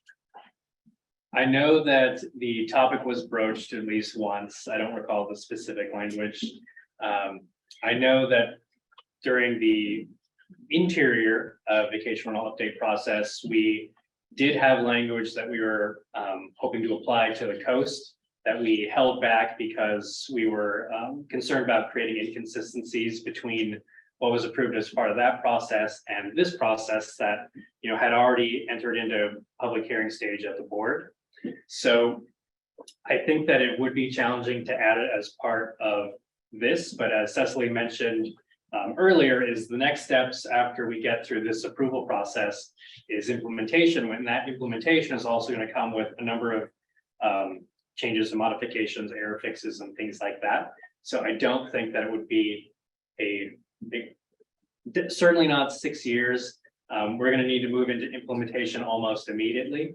And once we have the business license program up and running, we're going to want to get that to be the universal law of the land, so everyone knows the framework that they're operating under. And just to add to that, I would say if the language was, we can review whether or not the language was specifically included. I would love to get an additional copy of that. I know it's in our public comment record, but it always helps to bring something forward, bring it to the top.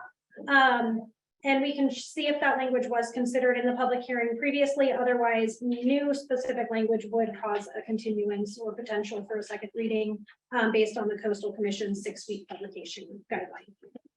Okay, so see if you wouldn't mind just sort of re-emailing or texting that to me. And I mean, in my opinion, it's really important to get this right. We've been working on this for so long that if something needs to be read into the record on July 17th, I'm comfortable doing that. But I do think that I would love to see a reference to that in the actual document and not just waiting. So fingers crossed that it was brought up at least in passing at the Planning Commission. And if it wasn't, we can still find a way to work that. If I'm still online, yes, the density consideration was brought forward. We have always had verbal agreements that it would be included. It's just never been written in. And once again, in order to be density to be a consideration, once we get to the implementation phase, there must at least be a mention of it in the plan. Remember, it's implementation of the plan as approved. So it would be silly to have to wait till an amendment phase when this has been talked about and brought forward, and it's only asking for a consideration of density when you get to implementation. And so, yes, I'm happy, Linda, to email that to you, and hopefully I would really appreciate if that was read and other supervisors were made aware of it on the 17th. Thank you. Quick follow-up while on the topic of vacation rentals, could you provide an update on the business license program and the Coastal Commission? Not in terms of the Coastal Commission. You can take a step back. So the business licenses are in effect. We are accepting applications at the county now. I understand that everyone is swamped because everyone is so excited to get their business license. Coastal Commission was receptive to our broaching the idea of applying it in the coastal area. But that's all the information I have on that. Because it would be great to get that moving, because that will address a lot of the nuisance concerns that folks might be experiencing. Is one more person online? So, yeah, I'm not sure how you want to manage it. So there was already one hand up. Now there's an additional hand up. I'm not sure if you want to address one specific to this issue, or if we can just have everybody online and speaking and then. I think this will be it for online. Okay, so, thanks, C. I'm gonna remove you, and Jay Woodward, you are next. Really, I just, so thank you very, very much, Supervisor, and also everybody that's actually attending here. But I just had a quick question, Leo. Is there an email address that I can just have some follow-up questions? I'm new to this, and there actually was some comments that were made with regard to public access that I didn't necessarily understand. So that was it. I didn't have any other comments other than just asking how I can glean further information, please. So I put our office email address on the screen, which is district and then the number 5 at sonoma-county.org. Does Sonoma want to share your info as well? Yeah, as soon as you unshare that, I have a slide ready to share. Okay. Thank you very, very much.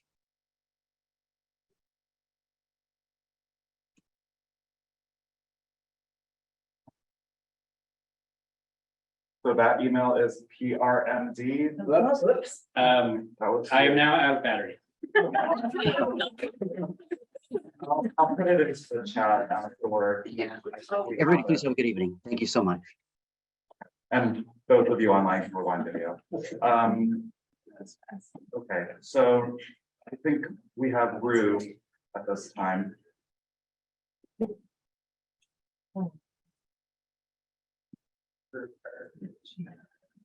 Hello, I'm sorry you're out of battery. I'm. You're live? Can you hear me? Yes? Yeah. I feel like I'm so far away. First, I really want to thank you for holding this, for the MAC for taking the time to have a special meeting, and for the supervisor and staff for spending a Thursday evening, sadly at the coast. I know it's a misery, but you can enjoy it. Since I have missed some of this, my main thrust has been and will continue to be kind of a follow-up on what C said, and that is that the coastal zone is so unique and so fragile that there should be no intensification of uses of any kind there. without mitigations that are adequate to reduce whatever the impact is to the level of insignificance. And that would apply to, you know, additional housing or intensification of uses. Since the coastal zone is over 90% in class 4 water availability areas, that to me speaks to so much of what really needs to be protected, because any intensification of uses is going to impact an already really fragile water availability area, and there just isn't any more potential for growth. We're not going to increase, hopefully nobody will ever consider piping water to the coastal zone. So we just need to preserve what we've got and protect it, and where possible restore what's there. Thank you very much, and I'm sorry that I missed the beginning of the meeting. Thank you, Ruth. And you have Marty on your phone. Okay. All right, and we'll catch her in a minute here. Okay, so last call for in the room. Okay, so come on up, that we're going to let Karen. Thank you. Very quick comment. Karen Estrada, again, this time as an individual resident here. The previous speaker spoke about density and vacation rentals. I want you to consider that what she spoke of was not specific. I don't know what density she's speaking of, but what's happening in Santa Rosa, which is very dense, and any other city, Petaluma, Healdsburg, whatever, it's very dense. We have only less than 4,000 people in the entire coast, which is 55 miles long. Very undense. Number one. Number two, the California Coastal Commission has stated that the coast should be open to the public. That means whether we like the tourists or not, they're here to stay. Whether we want to open it up to other people, whether to stay at our hotels or our vacation rentals, that too is here to stay. Because the California Coastal Commission has determined that people in California can come here because we have to share our beauty, our splendor, our magnificent coast with the rest of California. So I want you to open your arms. These are other Californians. They are diverse, they are young, they have families. They are not like us. I know I live in Bodega Harbor and we are old, we are maybe rich, and we are white, but we have to open it up nonetheless. So I want you to embrace that. Thank you very much.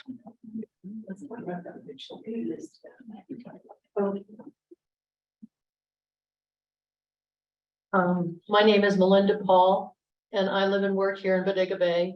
And I want to support what you said. Yes, I open arms to people visiting us and access. I work with Sonoma County Tourism, and I'm on the Community Engagement Committee. I also am a resident here and I rent, and it's very difficult to find. It's almost impossible to find a place to live, and my lease will be up soon. So this is very much on my mind every single day. The density issue is certainly important. If you move around my neighborhood, there are, I live in Old Town, there are, all around me are vacation rentals now.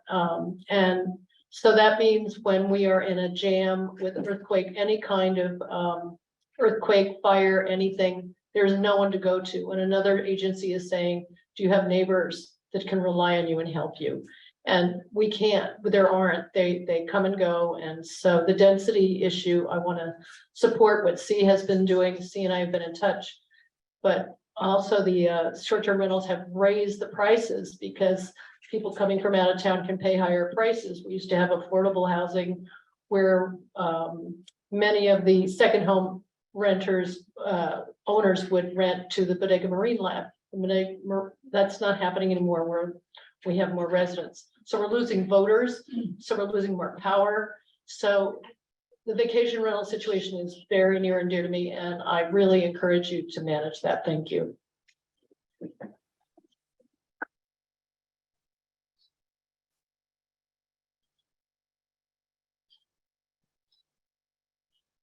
So I very much appreciate everybody's time here tonight.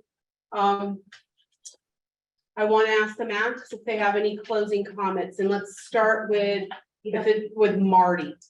Okay, I would like to address the process for considering vacation rental policies in coastal areas.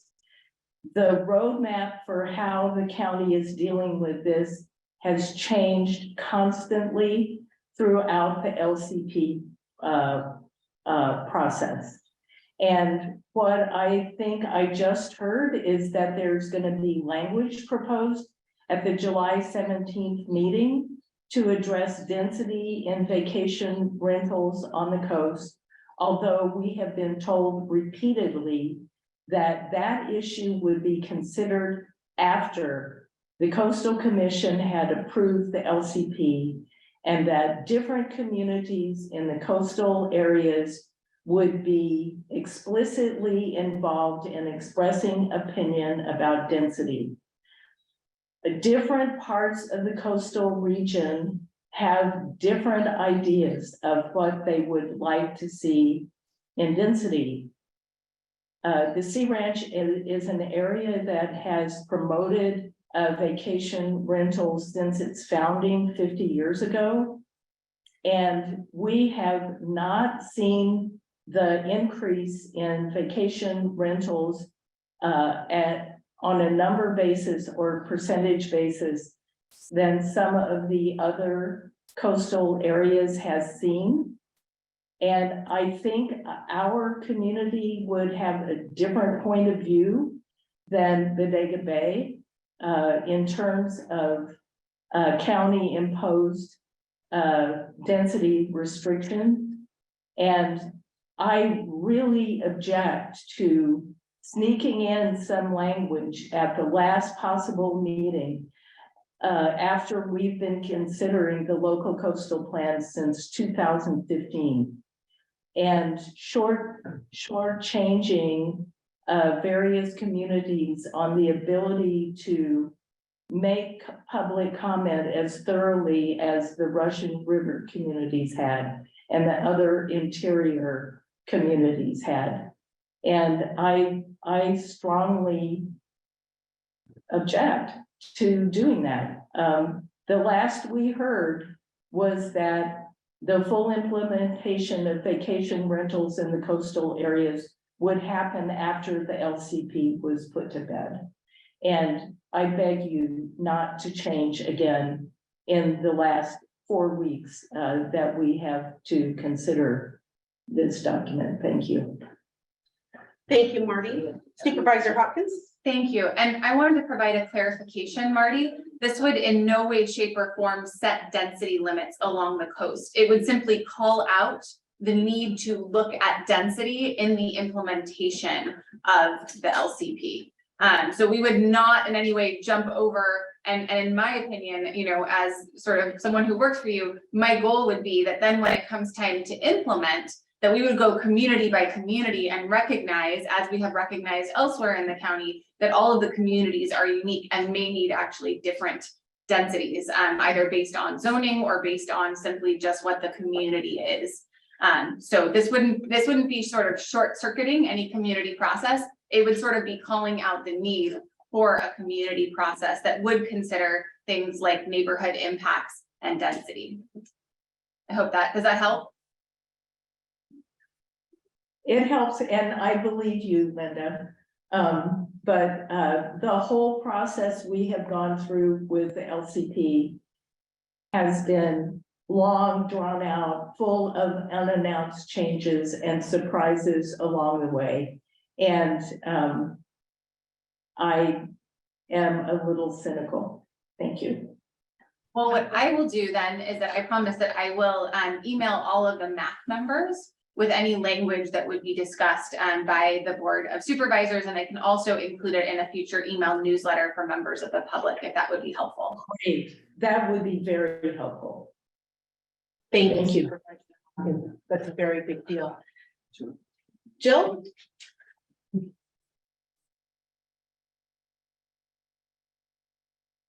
I wanted to thank Supervisor Hopkins for the language that you're attempting to insert.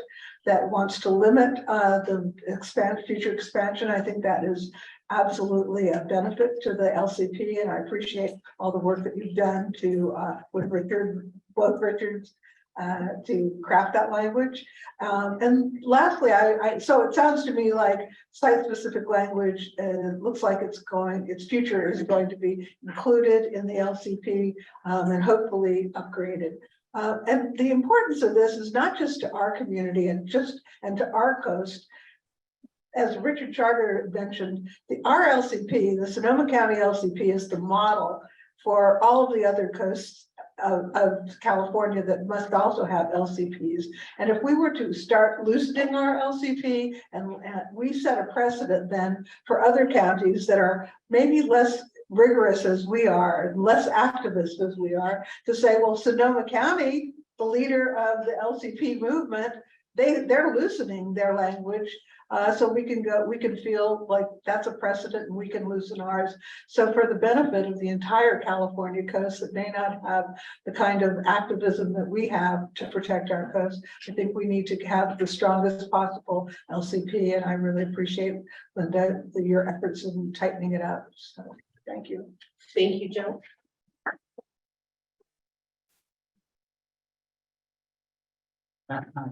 Scott Farmer, Timber Cove.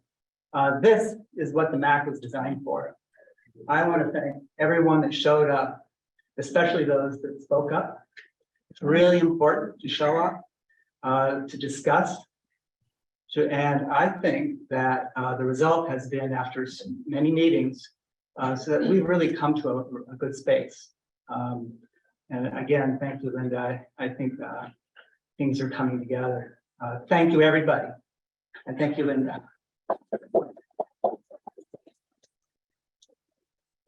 Melinda, do you have anything? Carolyn, I'm sorry, Carolyn. This is what the MAC is about, isn't it, Scott? This is a very big deal, that this is what our bylaws are about, the way we run our meetings. This is a very big deal.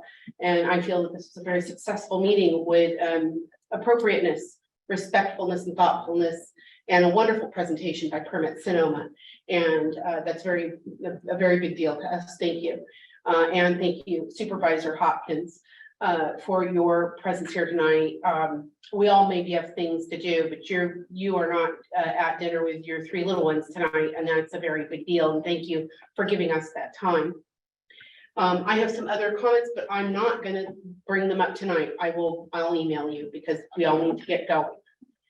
Is there a motion to adjourn the meeting? Oh, yeah. Yes, I actually just want to say thank you to Beth Bruzzoni for chairing an amazing meeting that was not only efficient, but also very inclusive. And you maintained a really beautiful balance between fluidity and allowing conversation and keeping things going. So I think we should have a round of applause for our leader.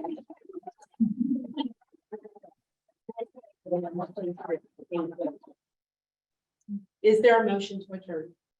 I move to adjourn. I'll second. Meeting adjourned. Thank you. Thank you.